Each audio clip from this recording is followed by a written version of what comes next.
திமுகவை பொறுத்த வரைக்கும் இதுல தான் சிண்டு முடிச்சு விட்டுட்டே இருந்தாங்க. எப்படியாவது எதையாவது பேசி அதிமுகவும் பாரதிய ஜனதாவும் கூட்டணி வந்துடக்கூடாதுங்கிற பெரும் முனைப்புல இருந்தாங்க. இப்ப அந்த கூட்டணி அமைஞ்சதுக்கு அப்புறம் இன்னைக்கு பெரிய பதட்டத்துல இருக்காங்க. 10 லட்சம் ரூபாய் இமீடியட்டா கிடைக்கும் கள்ளச்சாராயம் குடிச்சு சேர்த்தீங்கன்னா அதுவும் துணை முதலமைச்சர் வந்து கொடுப்பாரு உங்களுக்கு. நீங்க அழுதுட்டு இருக்கும்போது கூட உங்களுக்கு அழுகிறதுக்கு கூட நேரம் கொடுக்க மாட்டாங்க. இப்ப வந்து அதுக்கு வந்து அதே நமக்கு பேக் ஃபயர் ஆக போகுதுன்னு ரியலைஸ் பண்ணனால தான் 90% எங்ககிட்ட இந்து வேல் முருகனுக்கு வேலை தூக்குறது, இன்னைக்கு வந்து முருகனுக்கு போய் மாநாடு நடத்துறது. இப்ப கூட டெம்பரவரி லெக்சரர்ஸ் தான் எடுத்திருக்காங்க 1500 பேர் கிட்டத்தட்ட. பெரிய ஸ்கேம். எல்லா sector all segment of people have been cheated by DMK's unachievable poll promise. இப்ப இவங்களதெல்லாம் போல் ப்ராமிஸ்னு சொல்லக்கூடாது, பொய் ப்ராமிஸ்னு சொல்லணும். இனிமேல் போலீஸ்காரங்களுக்கு வாரம் ஒரு நாள் லீவு கொடுப்பன்னு இருக்குங்க. நீங்க அரசாங்கம் நடத்தக்கூடிய பள்ளியிலையும் உங்களுடைய வகையாராக்கள் படிக்கிறது இல்ல, அரசாங்கம் நடத்தக்கூடிய மருத்துவமனைகளையும் உங்களுடைய வகையாராக்கள் யாரும் மருத்துவம் பார்த்துக்கிறது இல்ல. ஏன்?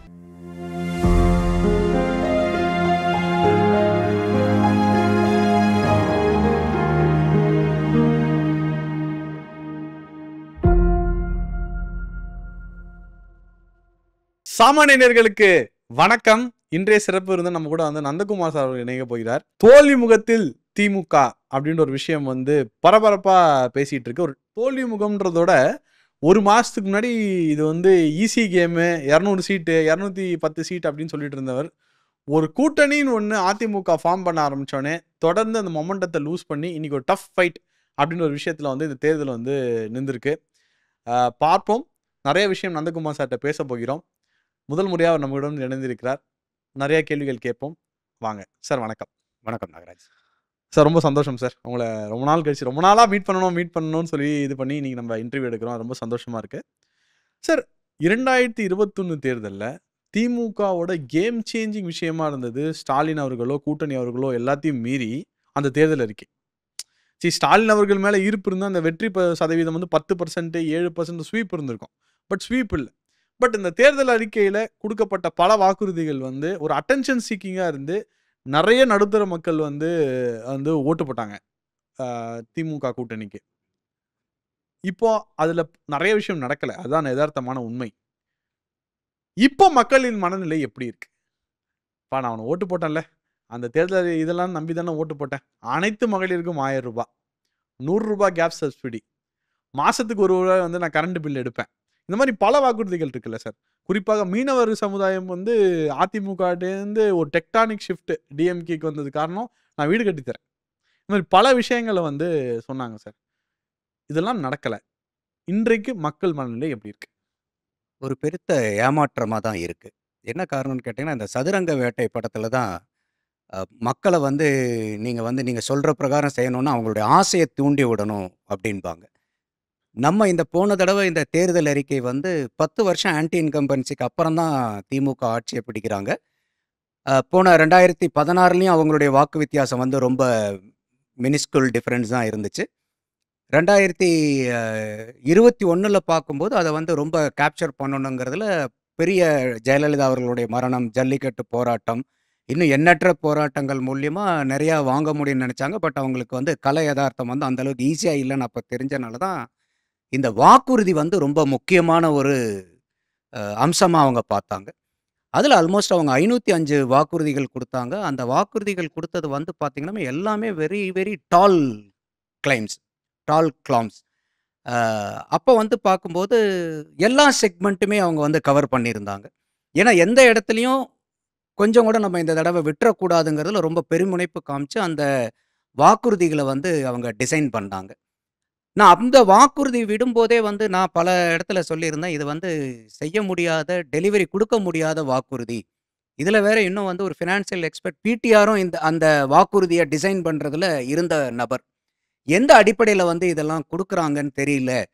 இது வந்து எப்படியாவது எதையாவது ஒன்று சொல்லி மக்கள்கிட்ட ஆட்சிக்கு வந்துடணுங்கிறதுக்காக தான் சொல்லியிருக்காங்கங்கிறத நான் அப்போவே பதிவு பண்ணியிருந்தேன். அதுதான் இன்னைக்கு உண்மையாக இருக்குது. காரணம் வந்து இந்த மக்கள் பெருத்த ஏமாற்றப்பட்டு விட்டார்கள். அப்படிதான் நான் பார்க்குறேன். என்ன காரணம்னாக்கா, அவங்க கொடுத்த எல்லா செக்மெண்ட்டுக்குமே இப்போ உதாரணத்துக்கு நீங்கள் விவசாயிகளை எடுத்துக்கங்க. விவசாயிகளுக்கு வந்து பார்த்தீங்கன்னா, நாங்கள் அரிசி வந்து சப்போர்ட் ப்ரைஸ் வந்து 2000 இருக்கிறத 2500 கொடுப்போம். அதே மாரி வந்து கரும்புக்கு இருக்கக்கூடியத வந்து நாங்க ரூ. 4000 ஏத்தி குடுப்போம் குவிண்டாலுக்கு. ஸோ அந்த மாரி சொன்னாங்க. அதே மாரி நீங்க சொன்ன மாரி மீனவர்கள் சமுதாயத்துக்கு வந்து 2,00,000 வீட்டு நாங்க வந்து கட்டிக் குடுப்போம். அதெல்லாம் அவங்களுக்கு ஒரு பெரிய எதிர்பார்ப்பு அவங்களுக்கு. ஓ! பரவால்ல இந்த அளவுக்கு பயங்கரமான ஷிஃப்ட் ஆகப் போதே. மீனவர்களும் ஏமாற்றப்பட்டார்கள். மகளிர் எடுத்துக்கங்க நீங்க. அனைத்து மகளிருக்கும் வந்து ரூ. 1000 சொல்லியிருந்தாங்க. சற்றேறக்குறைய நம்ம தமிழ்நாட்டுல ஒரு 2,00,000 2,10,00,000 ரேஷன் கார்டு இருக்கு. ஆனா, அவங்க இந்த பட்ஜெட்ல கூட குடுத்தது வந்து பார்த்தீங்கன்னா, 1,350 கோடி தான்.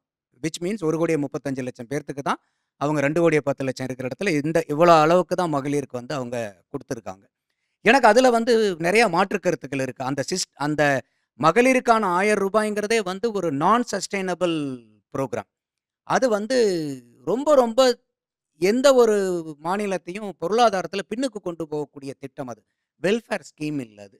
ஆனா இவங்க வந்து மகளிருக்கு வந்து நாங்க அத உரிமை தொகை அப்படிங்கிறதுல கொண்டு வந்தாங்க. நீங்க ஒரு 1,350 கோடின்னு போட்டீங்கன்னா கூட வருஷத்துக்கு வந்து பார்த்தீங்கன்னா, உங்களுக்கு சற்று ஏறக்குறைய எவ்வளோ வருது உங்களுக்கு 15,000 கோடி வருது.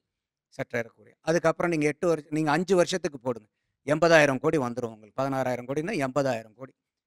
இப்ப எந்த ரூ. 80,000 கோடி வந்து உங்களுக்கு கடல்ல கரைச்ச பெருங்காயமாட்ட போகுது இப்போ. எதுக்கும் பிரயோஜனம் இல்ல. ஆனா இது மகளிர அப்லிஃப்ட் பண்றதுக்காகங்கிறது இந்த புரோகிராம். என்னுடைய ஒரு பார்வை என்னன்னா, இந்த ரூ. 80,000 கோடி சும்மா நீங்க 5 வருஷத்துல கரைக்கிறதுக்கு, ஒரு கிராமத்த தத்தெடுத்து ரூ. 100 கோடி இன்வெஸ்ட்னா நாகராஜ் அது பெரிய இன்வெஸ்ட்மென்ட்டா இல்லையா கிராமத்துல? கண்டிப்பா 100 கோடி இருந்தா கிராமமே ஓரளவுக்கு பயங்கரமா மாறிருமே! அப்போ இந்த ரூ. 100 கோடி போட்டிருந்தீங்கன்னாக்கா, நீங்க இந்த ரூ. 80,000 800 கிராமங்கள நீங்க இந்த 5 வருஷத்துல எவ்வளோ பெரிய டெவலப்மென்ட் கொண்டு வந்திருக்கலாம். டெவலப்மென்ட் கொண்டு வந்து அதுல எவ்வளோ இன்வெஸ்ட் பண்ணி வேலை வாய்ப்புகள உருவாக்கி, அதுக்கு பெண்களுக்கு மட்டும் வேலை வாய்ப்பு குடுங்கன்றேன் நானு. நீங்க சும்மா ரூ. 1000 குடுத்துட்டு இவங்க போற இடத்துல பூரா நாங்க ரூ. 1000 குடுக்குறோம், ரூ. 1000 குடுக்குறோம்னு அவங்கள அசிங்கப்படுத்துறாங்க. இது அவங்களுக்கு நீங்க வேலை வாய்ப்ப உண்டு பண்ணி வேல குடுத்துருந்தீங்கன்னா, அவங்களுக்கு மாசமானா 15,000, 20,000, 30,000 சம்பாரிக்கிறதுக்கு வாய்ப்பு உண்டு பண்ணீங்கன்னா, அதன் மூலியமா சம்பாரிச்சு, அதனால பலனடைந்த பெண்கள் திருப்பி அரசாங்கத்துக்கு ரூ. 1000 அவங்க குடுப்பாங்க. இன்னும் இந்த மாரி வாய்ப்பில்லாத மகளிர மேல கொண்டு வாங்க சார்ன்னு. அது ஆக்கப்பூர்வமான திட்டமா? இல்ல சும்மா வந்து ரூ. 1000 குடுக்குறது ஆக்கப்பூர்வமான திட்டமா? ஸோ அதனால எனக்கு அதுல உடன்பாடே இல்ல. அடுத்தது நீங்க இளைஞர்களுக்கு வாங்க. அப்ப பெண்களும் இந்த இடத்துல வந்து பெருசா அடுத்தது வந்து இலவச பயணம்னு குடுத்தாங்க. அத குடுத்தாங்க. ஆனா வந்து ஓசி பஸ்ல தான வர, ஓசி பஸ்ல தான வரன்னு இந்த பெண்களுக்கு குடுத்த இலவசத்த சொல்லி, சொல்லி பெண்கள வந்து பயங்கரமான ஒரு அவமரியாதை செஞ்சத தான் நம்மனால பார்க்க முடிஞ்சது. ஆளுங்கட்சி அமைச்சர்கள் இன்ஃபாக்ட் பேசின பொன்முடி அவர்கள்லாம் பேச்செல்லாம் "ஒஷி, ஒஷி" அந்த அப்படின்னு அளவுக்கு வந்து ரொம்ப கிரிட்டிசைஸ் பண்ணாங்க.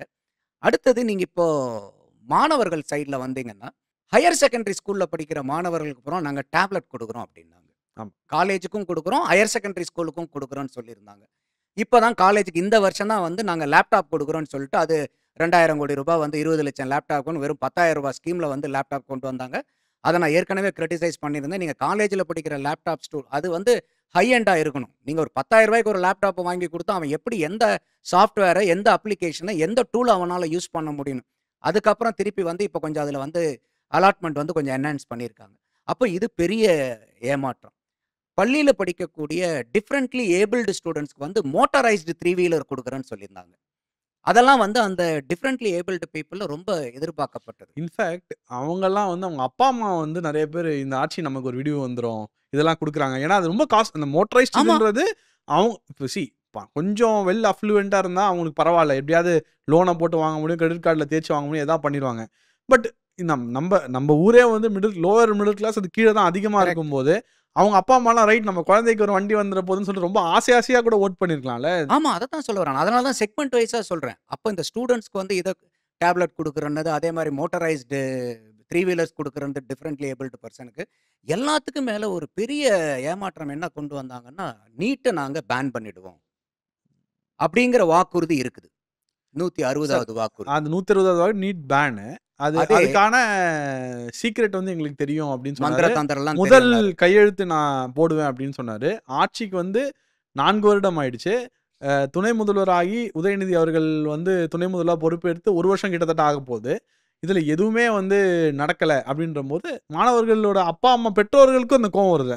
கட்டாயமா கோவம் இருக்கும்ல. நீங்க அந்த அந்த வாக்குறுதியிலே பார்த்தீங்கன்னா, டிஎம்கேவினுடைய வாக்குறுதி எவ்வளோ ஹைலி டபுள் ஸ்டாண்டர்டுங்கிறதுக்கு தான் சொல்றேன். 160வது வாக்குறுதி என்ன? நாங்க வந்தா பேன ரத்து செஞ்சுருவோம். எங்களுக்கு ரகசியம் தெரியும், மந்திரம், தந்திரம் தெரியும்னு சொல்றாங்க.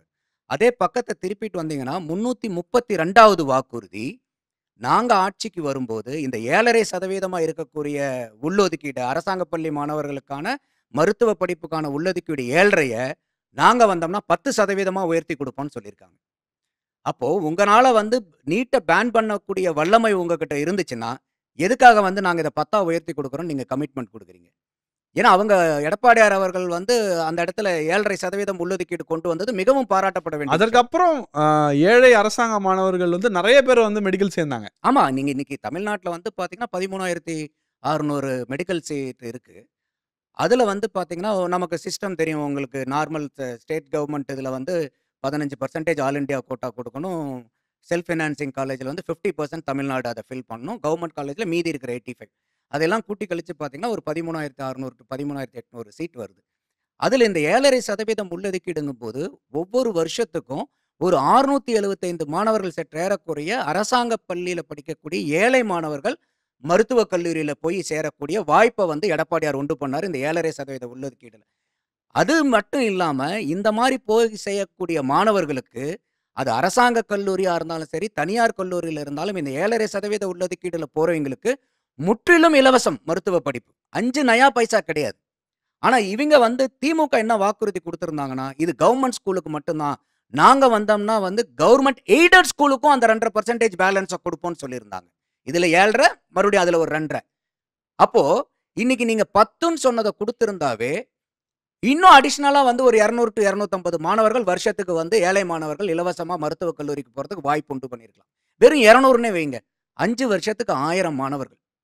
இப்ப திமுக நீங்க மந்திரம் தந்திரம் தெரியுங்கிறத பொய் சொன்னதெல்லாம் விட்டுட்டு கூட, நீங்க சொன்ன இந்த 7.5 10ஆ தூக்கி குடுத்திருந்தீங்கன்னா, இந்த 5 வருஷத்துல இன்னும் 1000 ஏழை மாணவர்கள் மருத்துவக் கல்லூரியில் போய் சேர்றதுக்கு உண்டான வாய்ப்பு கிடைச்சிருக்கும். அந்த மாணவர்களையும் நீங்க வந்து நம்ப வச்சு ஏமாத்திட்டீங்க. அது வந்து மாணவர்கள்ட்ட பெரிய ஏமாற்றம். அடுத்தது நாங்க வந்தோம்னா, இந்த கிராஜுவேட் எஜுகேஷனல் லோன வந்து வெய்வர் பண்ணுவோம். 30 வயசுக்கு உள்ளார இருக்கிறவங்களுக்கு வந்து பார்த்தீங்கன்னா, 1 வருஷத்துக்குள்ளார அவங்கனால ரீபே பண்ண முடியலன்னா, நாங்க ஃபுல்லா வந்து அத பண்ணுவோம். பேமெண்ட் பண்ணுவோம் அப்படின்னு சொல்லியிருந்தாங்க. கவர்ன்மென்ட்டே அத பண்ணிடும். இந்த மாரி மாணவர்கள் சைட்லயும் வந்து பெருத்த ஏமாற்றம். இளைஞர்களுக்கு வாங்க. இளைஞர்களுக்கு வந்தீங்கன்னா, அவங்க என்ன சொன்னாங்கன்னா, இப்ப 3,00,000 வேலைவாய்ப்பு வந்து அரசாங்கத்தில காலியா இருக்கு. இதெல்லாம் இளைஞர்கள வச்சு நாங்க வேலைவாய்ப்பு சார், குடுப்போம். இவங்களால டிஆர்பி எக்ஸாமே நடத்த முடியலையே சார். அதத்தான் சொல்ல வரேன். இப்போ நான் என்னன்னா, நான் ஒவ்வொரு செக்மென்ட்டா சொல்லிட்டு வரேன். எப்படி ஒவ்வொரு செக்மென்ட்கிட்டயும் அந்த பொய் வாக்குறுதிய குடுத்து, குடுத்து அவங்கள ஆசைய தூண்டி, எதிர்பார்ப்ப தூண்டி, எல்லாத்தையுமே வந்து அவங்க நம்பிக்கைய கம்ப்ளீட்டா டெமாலிஷ் பண்ணிட்டாங்க. அப்போ ஒரு 3,50,000 மாணவ இளைஞர்களுக்கு வந்து ஒரு அரசாங்க வேலைவாய்ப்புனா, அது எவ்வளோ பெரிய விஷயம். அது மட்டும் இல்லாம, புதுசா 2,00,000 வேலைவாய்ப்ப உருவாக்குறேன்னு சொல்லியிருந்தாங்க. இப்போ முடிஞ்ச சட்டமன்ற கூட்டல்ல கூட அவங்க என்ன சொன்னாங்கன்னா, அரசாங்க வேலை பார்க்கக்கூடியவங்களுக்கு ஏற்கனவே பெண்களா இருந்தா திருமண உதவித்தொகை ரூ. 15,000 இருந்துச்சு. ஆண்களா இருந்தா ரூ. 6,000 இருந்துச்சு. இப்ப என்ன சொல்லியிருக்காங்கன்னா, இது 2யும் நாங்க ரூ. 5,00,000 உயர்த்தி குடுப்போம்ன்னு சொல்லியிருக்காங்க. அட்வான்ஸ். அது ஃப்ரீ அமௌண்ட் இல்ல. Advance amount. ஓகே. அது கூட ஒரு ரூ. 5,00,000 குடுத்தா ஒரு கல்யாணத்துக்கு அந்த நேரத்துல கிடைக்கிறது ஒரு நல்ல இதுதான். ஆனா என்னுடைய கேள்வி என்னன்னா, இந்த 4 வருஷத்துல அவங்க கவர்ன்மென்ட் எம்ப்ளாயியா பண்ணது வெறும் 40,000 பேர் தான். 40,000 பேர்த்துக்கு தான் இவங்க கவர்ன்மென்ட்ல வேலை வாய்ப்பு குடுத்திருக்காங்க. இந்த வருஷத்துல பட்ஜெட்ல அவங்க சொல்லியிருக்கிறது இன்னும் ஒரு 40,000 பேர்த்துக்கு நாங்க வேலை வாய்ப்பு உண்டு பண்ணுவோம். அப்போ நீங்க 6,00,000 வேக்கன்சி இருக்கு இப்ப கவர்ன்மென்ட்ல. அத நீங்க ஃபில் பண்ணாம அதுல 40,000 தான் நீங்க ஃபில் பண்ணியிருக்கீங்கன்னா, இந்த ரூ. 5,00,000 திருமண உதவித்தொகைய அட்வான்ஸா வாங்குறதுக்கு இளைஞர்கள் எங்க இருக்காங்க அரசாங்க வேலையில? அப்ப யாருக்கான இந்த ரூ. 5,00,000 அட்வான்ஸ்? அப்போ இதுவும் பாருங்க இந்த இடத்துலயும் வந்து ஒரு ஏமாற்றம் அது. அடுத்து மட்டும் இல்ல, அவங்க இன்னொரு பெரிய வாக்குறுதி என்ன குடுத்திருந்தாங்கன்னா, வருஷத்துக்கு 10,00,000 வேலைவாய்ப்பு நாங்க குடுப்போம்ன்னு சொல்லியிருந்தாங்க. கேட்டகரிக்கலா மென்ஷன் பண்ணியிருந்தாங்க. 2025, 26 அது முடியறதுக்குள்ளார எங்க ஆட்சியில 50,00,000 இளைஞர்களுக்கு வேலைவாய்ப்பு உண்டு பண்ணுவோம்ன்னு. எங்கேயாவது இவங்கனால காமிக்க முடியுமா? எவ்வளோ வேலைவாய்ப்பு உருவாக்கியிருக்காங்கன்னு? பெரிய ஹம்பக் இது. அப்போ இந்த வேலைவாய்ப்புல வந்து எவ்வளோ பெரிய ஏமாற்றங்கள். அது மட்டும் இல்லாம, கவர்ன்மென்ட்ல இருக்கக்கூடிய இங்க நம்ம தமிழ்நாட்டுல இருக்கக்கூடிய பிரைவேட் கம்பெனிஸ் இருக்கு பாருங்க. அந்த பிரைவேட் கம்பெனிஸ்ல 75% வந்து ரிசர்வேஷன் ஃபார் லோக்கல்ஸ்ன்னு ப்ராமிஸ் பண்ணியிருந்தாங்க. அப்ப இந்த தமிழ்நாட்டுல வேலைவாய்ப்பு கிடைக்காம இருக்கக்கூடிய இந்த தமிழக மக்கள் எவ்வளோ எதிர்பார்ப்புல இருந்திருப்பாங்க. பெண்களுக்கு இன்னொன்னு நான் சொல்ல மறந்துட்டேன். அனைத்து அரசாங்க வேலை வாய்ப்புகளிலும் 40% ரிசர்வேஷன் பெண்களுக்கு கொடுக்கப்படும்னு ப்ராமிஸ் இருக்கு. எங்க போச்சு அதெல்லாம்? அப்போ எவ்வளோ ஏமாற்றங்கள் பாருங்க. நீங்க சொன்னீங்க இபி எலக்ட்ரிசிட்டி பில். இல்ல சார், அது கேம் சேஞ்சர்ஸ். ஏன்னா நம்ம லாஸ்ட் டைம் கருத்து கணிப்புக்கு வந்து நம்ம களத்துல இருந்தபோது பல ஆண்கள் சொன்ன விஷயம், சார் இது மட்டும் நடந்துருச்சுன்னா எங்களுக்கு வந்து பெரிய ரிலீஃப் சார். நாங்க 2000 கட்ட வேண்டிய இடத்துல ரூ. 750 800 தான் கட்டுவோம். இல்ல ரூ. 1200 கட்டுவோம் சார். எங்களுக்கு ரூ. 500லேருந்து ரூ. 800 சேவ் ஆகும் அப்படின்ற விஷயம் இருக்கு. அதே மாதிரி ரூ. 10,000 கட்டுறவங்க வந்து எங்களுக்கு ரூ. 4000 ரூ. 5000க்குள்ள முடியும். ரூ. 3500 கூட முடியும். ஏன்னா அந்த ரெண்டாவது ஸ்லாப் போச்சுன்னா இன்டு 2x இந்த மாதிரி வந்து ஒரு கால்குலேஷன் இருக்கிறது, ப்ராக்ரசிவ் கால்குலேஷன் இருக்கிறதுனால அது ஒரு கேம் சேஞ்சிங் ஸ்ட்ரோக். இவங்க அந்த ரூ. 1000 வந்து இம்ப்ளிமெண்ட் பண்றதுக்கு பதிலா இதை இம்ப்ளிமெண்ட் பண்ணியிருந்தாங்கன்னா அது வேற மாதிரி இம்பாக்ட் இருந்திருக்கும். இல்ல ரூ. 1000 இதையும் மட்டும் இம்ப்ளிமெண்ட் பண்ணியிருந்தா கூட பிரச்சனை இல்லை. ஆனா இதை தொடர்ந்து இம்ப்ளிமெண்ட் பண்ணக்கூடாதுன்னு சொல்லி ஏன் அதை நெக்லெக்ட் பண்ணிட்டே இருக்காங்கன்னு நினைக்கிறீங்க சார்? இல்ல நீங்க 2 மாசத்துக்கு ஒரு தடவை இருக்கிறத 1 மாசத்துக்கு ஒரு தடவை பண்ணாங்க. அதை பண்ணலங்கிறத கூட விட்டுருங்க. என்னுடைய பெரிய குற்றச்சாட்டு என்னன்னா 51% எலக்ட்ரிசிட்டி பில்ல ஏத்திருக்கீங்க. நாங்க வந்தா 2 மாசத்துக்கு ஒரு தடவை இருக்கிற மாசத்துக்கு ஒரு தடவை குறைக்கிறவங்களுடைய அப்ஜெக்டிவே என்ன நாகராஜ்? மக்களுக்கு அந்த பொருளாதார சுமையை குறைக்கணுங்கிறது தானே.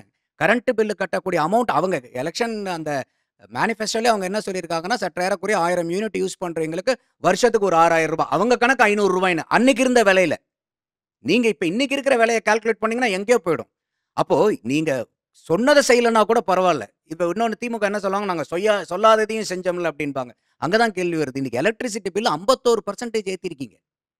இன்னைக்கு அது இல்லாம வந்து 2020, 21ல இருந்து 2023, 24க்கு நம்ம இன்னைக்கு இபில பார்த்தீங்கன்னா பெரிய அட்டூழியம் நடந்துட்டு இருக்கு.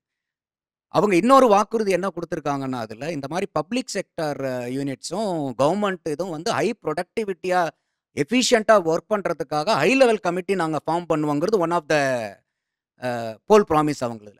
ஆனா, இங்க எஃபிஷியன்சி, எஃபெக்டிவ்னஸ் இபில எங்க இருக்கு? நான் சொன்ன அந்த 20, 21ல இருந்து 22, 23 ஏன்னா 22, 23 வரைக்கும் தான் இவங்க வந்து ஃபினான்ஸ் சப்மிட் பண்ணியிருக்காங்க. Financial report. அதுல பார்க்கும்போது இந்த 2 வருஷத்துல 21% வந்து புரொடக்டிவிட்டி அதாவது நாட் புரொடக்டிவிட்டி புரொடக்ஷன் இன்கிரீஸ் ஆயிருக்கு. புரொடக்ஷன் 21% இன்கிரீஸ் ஆயிருக்கு. காஸ்ட் எவ்வளோ இன்கிரீஸ் ஆயிருக்குன்னு தெரியுங்களா? அந்த 21% புரொடக்ஷன் அதிகப்படுத்துறதுக்கு காஸ்ட் 77% இன்கிரீஸ் ஆயிருக்கு. எங்க இருக்கு எஃபிஷியன்சி? ஒரு சாதாரண பெட்டி கடை வச்சிருக்கிறவனுக்கு கூட இது தெரியும். என்ன புரொடக்டிவிட்டி இருந்தா எவ்வளோ வந்து நமக்கு காஸ்ட் குறையுங்கிறது. அப்ப 21% உங்களுடைய உற்பத்தி திறனை அதிகரிச்சுட்டு, அதுக்கு உண்டான செலவு 77% அதிகரிச்சுன்னா, நீங்க இந்த ஆணையவே அடிச்சிருக்க வேண்டாமே! அப்ப எவ்வளோ பெரிய ஒரு பிரச்சனை பாருங்க அதுல இபில. ஸோ அப்ப நீங்க 2 மாசத்துக்கு ஒரு தடவை குடுக்குங்கிறது மட்டும் இல்லாம, மக்கள் தொகையில அதிகமா ஏத்தி வச்சிருக்கிறீங்க. இது வந்து நம்மளுடைய வருமானம் இல்லாதனால அவங்க ஏத்தல. அவங்களுடைய ஹை இன்எஃபிஷியன்சி. அங்க ஏகப்பட்ட ஊழல் இபில இருக்கு. அதனால வந்து இன்னைக்கு அத பூரா வந்து ஊழலுக்கும் சேர்ந்து இப்ப நம்ம வந்து கரண்ட் பில்ல கட்டிட்டு இருக்கோம். அவங்களோட இன்எஃபிஷியன்சிக்கு we are paying the fine. Sir, நீங்க கார்ப்பரேட்ல இருந்தவர் தான். இப்போ நானும் கார்ப்பரேட்ல தான் இருக்கேன். 1 மாசம் நம்ம பெர்ஃபார்மன்ஸ் சரியில்லைன்னா 2வது மாசம் வார்னிங் வரும். 3வது மாசம் தூக்கிடுறாங்க. ஏன்னா இன்னைக்கு ஹைலி காம்படிட்டிவ் வேர்ல்டா இருக்கு. ஏன் இந்த பொறுப்புடைமைன்றது வெறும் கார்ப்பரேட்ஸ்க்கும் பிரைவேட்டுக்கு மட்டும் தான் இருக்கு, ஏன் கவர்மெண்ட்டுக்கு இல்ல? காரணம் என்னன்னு கேட்டீங்கன்னாக்கா, கார்ப்பரேட்டோ, பிரைவேட்டோ பொறுத்தவரைக்கும் ஒரு நஷ்டம்னா அது யாருக்கு உண்டான நஷ்டம்? கம்பெனிக்கு உண்டான நஷ்டம். அவங்களுக்கு உண்டான நஷ்டம். அவங்களுக்கு உண்டான நஷ்டம். இன்னைக்கு பப்ளிக் செக்டார் யூனிட்லயோ, கவர்ன்மெண்ட் ரன் பிசினஸ்லயோ அந்த நஷ்டம் வர்றது யாருக்கு உண்டான நஷ்டம்? அரசாங்கத்தின் ஆட்சியாளருக்கு உண்டான நஷ்டமா? இன்னைக்கு அரசு- டிஎம்கே கவர்ன்மெண்ட்டுக்கு லாஸா? இல்ல. கவர்ன்மெண்ட்டுக்கு லாஸ். கவர்ன்மெண்ட்ங்கிறது யாரு? நீங்களும் நாங்களும் தான். பப்ளிக் லாஸ் இது. Public money. அப்ப நம்மளுடைய நஷ்டத்த பத்தி ஆட்சியாளர்கள் ஏன் கவலைப்படணும்? அப்ப அந்த அதனால தான் இன்னைக்கு பெரிய பெரிய இன்னைக்கு கவர்ன்மெண்ட் பப்ளிக் செக்டார் யூனிட்ஸ் எல்லாம் வந்து எஃபிஷியன்ட்டாவும், எஃபெக்டிவாவும் ரன் பண்ணா, இன்னைக்கு பிரைவேட் வந்து பிரைவேட்ட விட எக்ஸ்ட்ரார்டினரியா வந்து உங்களுக்கு சர்வீஸ் கொடுக்க முடியும். ஏன்னா அந்த அளவுக்கு உங்களுக்கு இன்ஃப்ராஸ்ட்ரக்சர் இருக்கு. பிரைவேட்டுக்கு இல்லாத இன்ஃப்ராஸ்ட்ரக்சர் கவர்ன்மெண்ட்டுக்கு இருக்கு.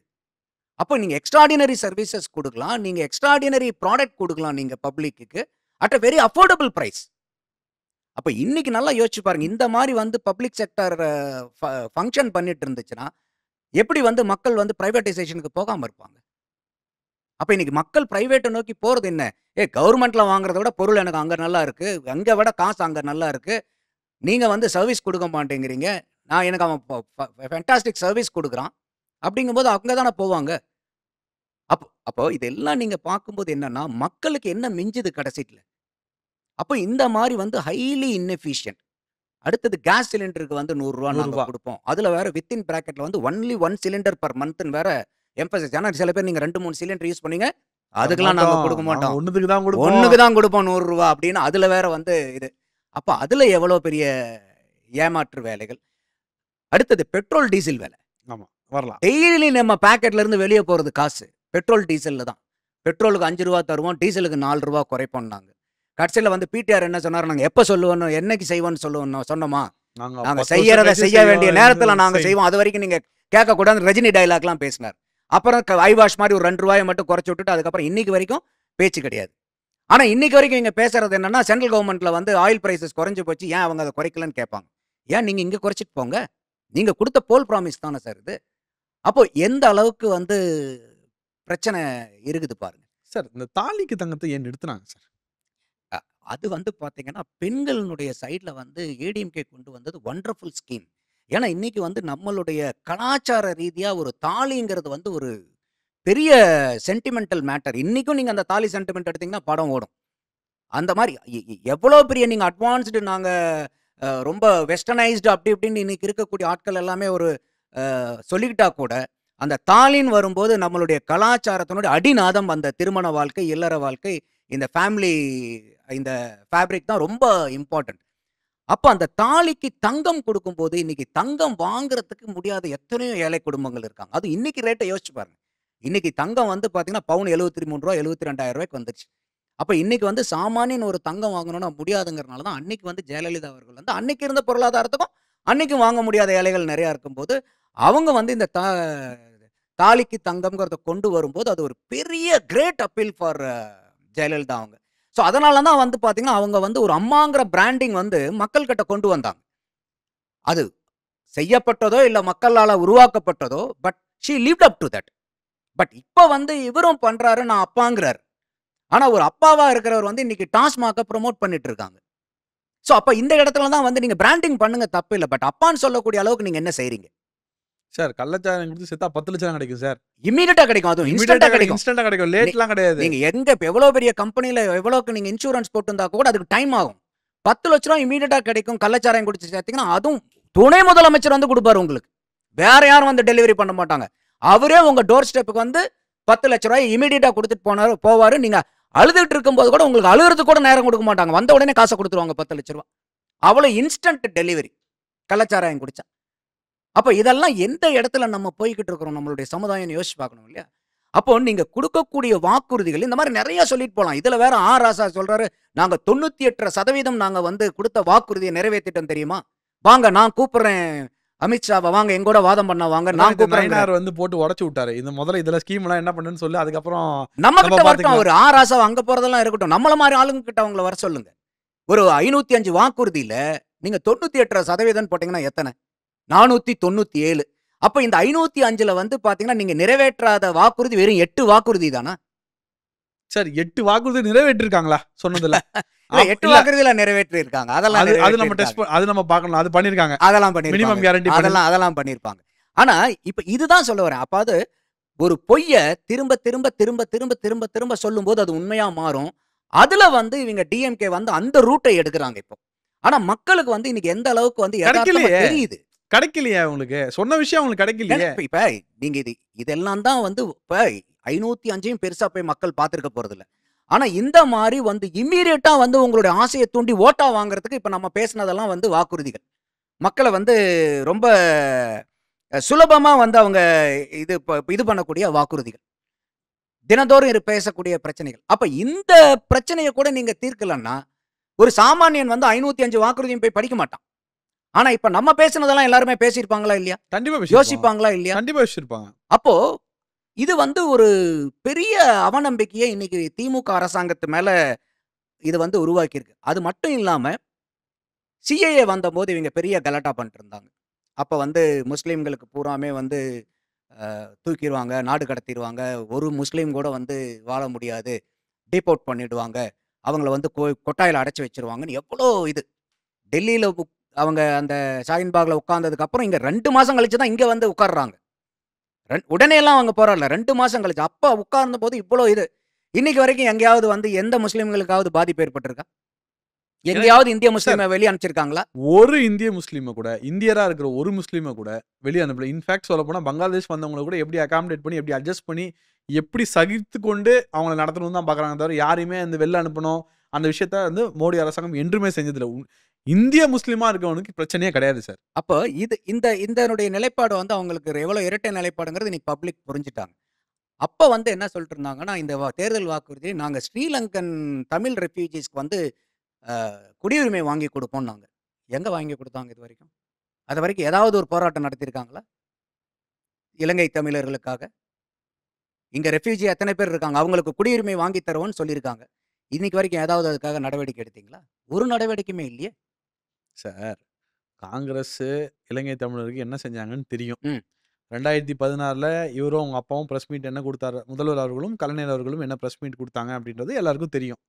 அதற்கப்புறம் இவங்க இல்லன்னா நம்மளால ஜெயிக்கவே முடியாதுன்னு சொல்லி டெல்லியில போய் 1 வாரம் தங்கி, அவர் 1 வாரம் டெல்லியில தங்கி சோனியா காந்தி அவர்கள் கூட்டணி வச்சா தப்பு கிடையாது.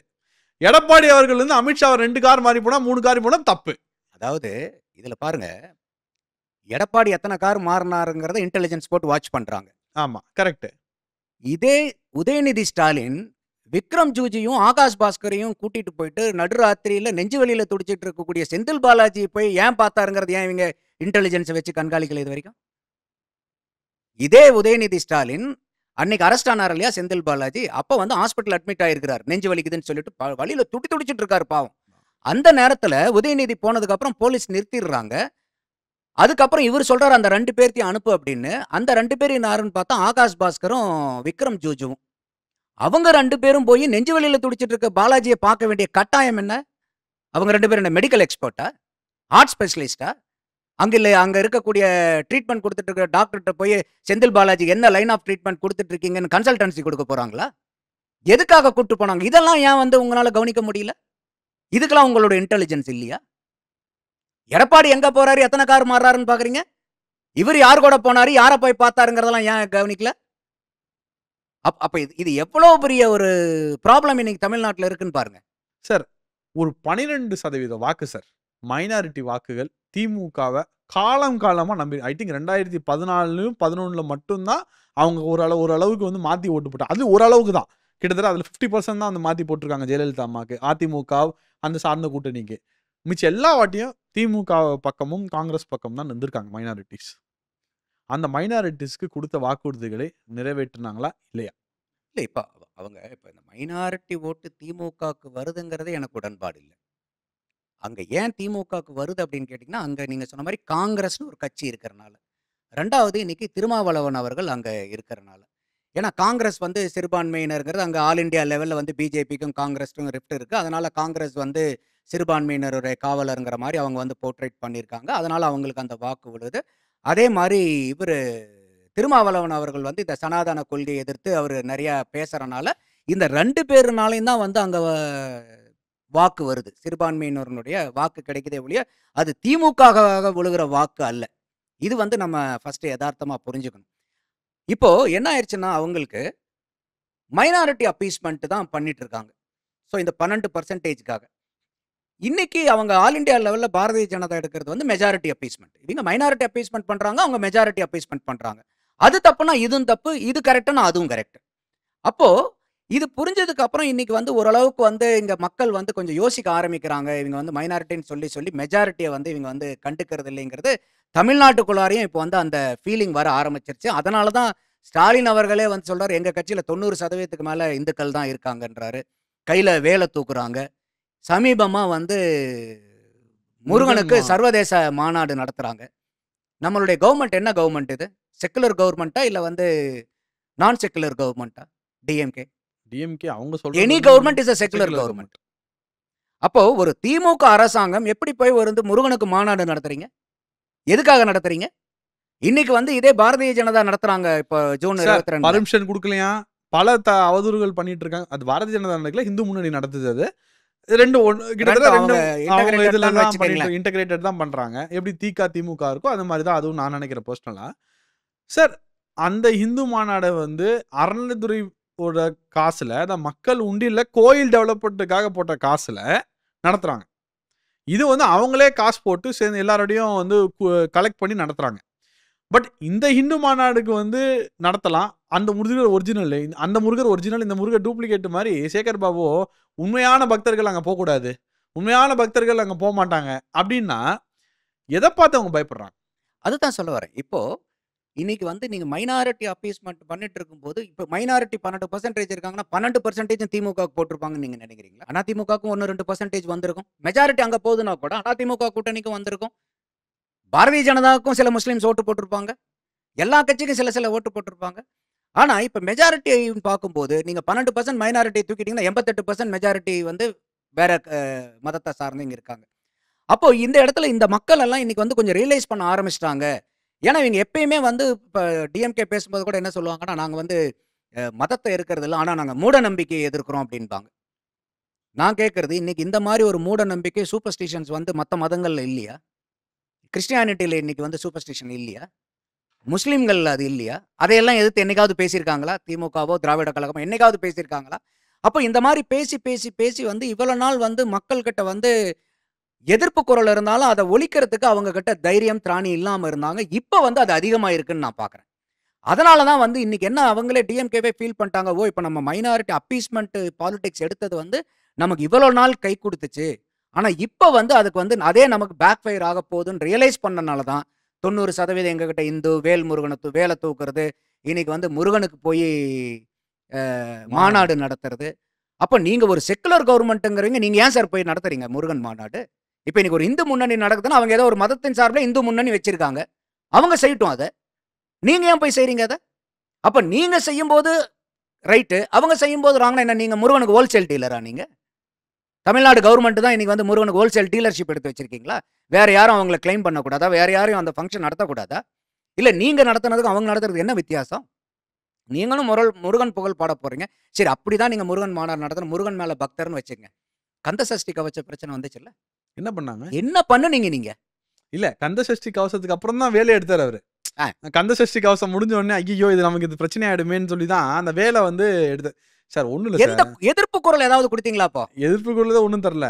21ல கந்த சஷ்டி விஷயம் வந்து ஐ திங்க் கொஞ்சம் லேட்டா நடந்தது. தட் இஸ் அக்டோபர் செப்டம்பர் நடந்தது.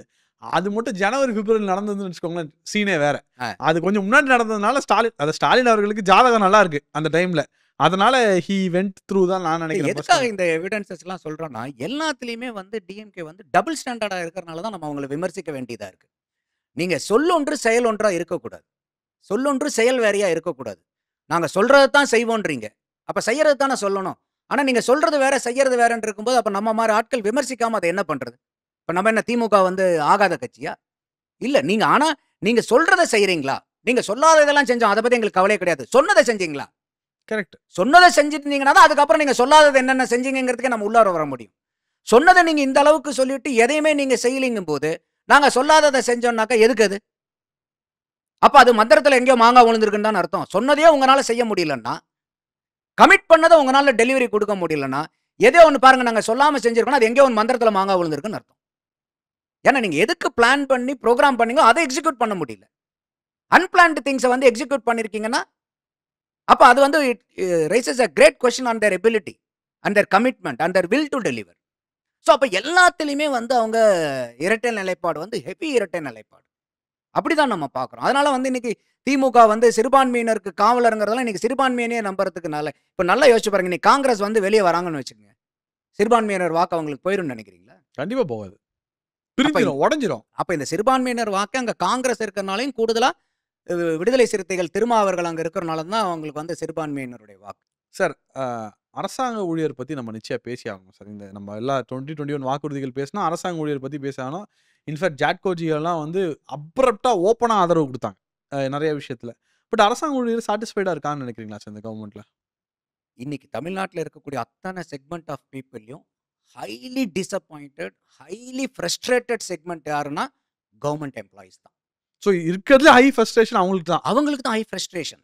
பிகாஸ் நீங்க எந்த செக்மெண்ட் எடுத்தீங்கனாலும் சரி, அதாவது வந்து இளைஞர்களோ, மகளிரோ, சிறுபான்மையினரோ ஓரளவுக்கு பெரும்பாலான அவங்க அந்த வாக்குகள் வந்து கொஞ்சம் கொஞ்சம் எல்லாத்துக்கும் பிரிஞ்சு போகும். ஆனா கவர்ன்மென்ட் எம்ப்ளாயீஸ்னுடைய வாக்கு வங்கி யாருடைய வாக்கு வங்கி நாகராஜ்?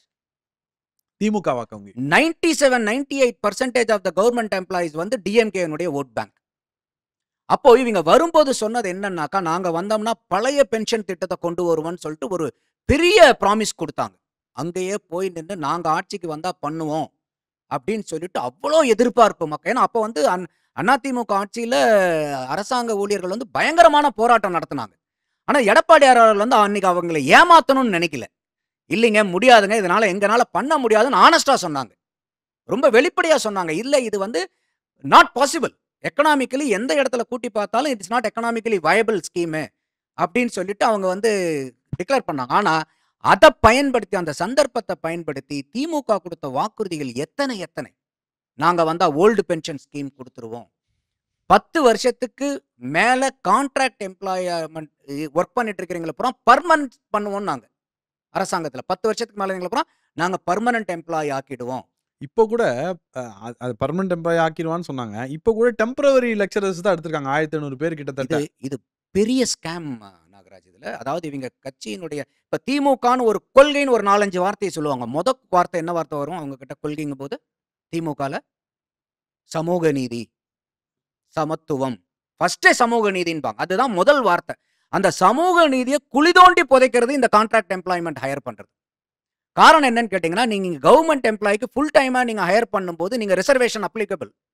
ஒரு ரிசர்வேஷன் கான்ட்ராக்ட் எம்ப்ளாயி கிடைக்கும்போது ரிசர்வேஷன் நாட் அப்ளிகபிள். சோ இப்போ எடுத்திருந்த 1500 பேர் இதுக்கு ரிசர்வேஷன் கிடையாது. ரிசர்வேஷன் கிடையாது. அது வந்து ஒரு கிளாரிஃபைடு ஒரு எவிடென்ட்டான டேட்டாவே கிடையாது. அப்ப இது எவ்வளோ பெரிய சதித்திட்டம் பாருங்க. ஆனா இவங்க பேசுறது பூரா வந்து சமூக நீதின்பாங்க. இன்னைக்கு இதுவரைக்கும் வந்து பாத்தீங்கன்னா 40,000 கவர்ன்மென்ட் போஸ்டிங் போட்டிருக்காங்கன்னா 30,000 வந்து கான்ட்ராக்ட் எம்ப்ளாயிஸ். ஆனா இவங்க கொடுத்த வாக்குறுதி இருக்கிற கான்ட்ராக்ட் எம்ப்ளாயிஸ் பூரா நாங்க பெர்மனன்ட் பண்ணுவோம்னு சொல்லிட்டு திருப்பி இன்னைக்கு வந்து 30,000 கான்ட்ராக்ட் எம்ப்ளாயி இது வரைக்கும் எடுத்து வச்சிருக்கீங்க. அப்போ இத்தனை கான்ட்ராக்ட் எம்ப்ளாயிஸ்க்கு எந்த விதமான ரிசர்வேஷன் அப்ளிகபிள் ஆகாது. அது எவ்வளோ பெரிய அந்த சமூக நீதிக்கு ஒரு கேடுன்னு பாருங்க. ஆனா இதைத்தான் அவங்க கொள்கையா தூக்கி பிடிப்பாங்க. அடுத்தது இந்த பென்ஷன் வாங்கிட்டு இருக்கிறவங்களுக்கு வந்து பாத்தீங்கன்னா 80 இயர்ஸ்க்கு மேல வந்து அவங்களுடைய பென்ஷன் 20% இன்க்ரீஸ் ஆகும்.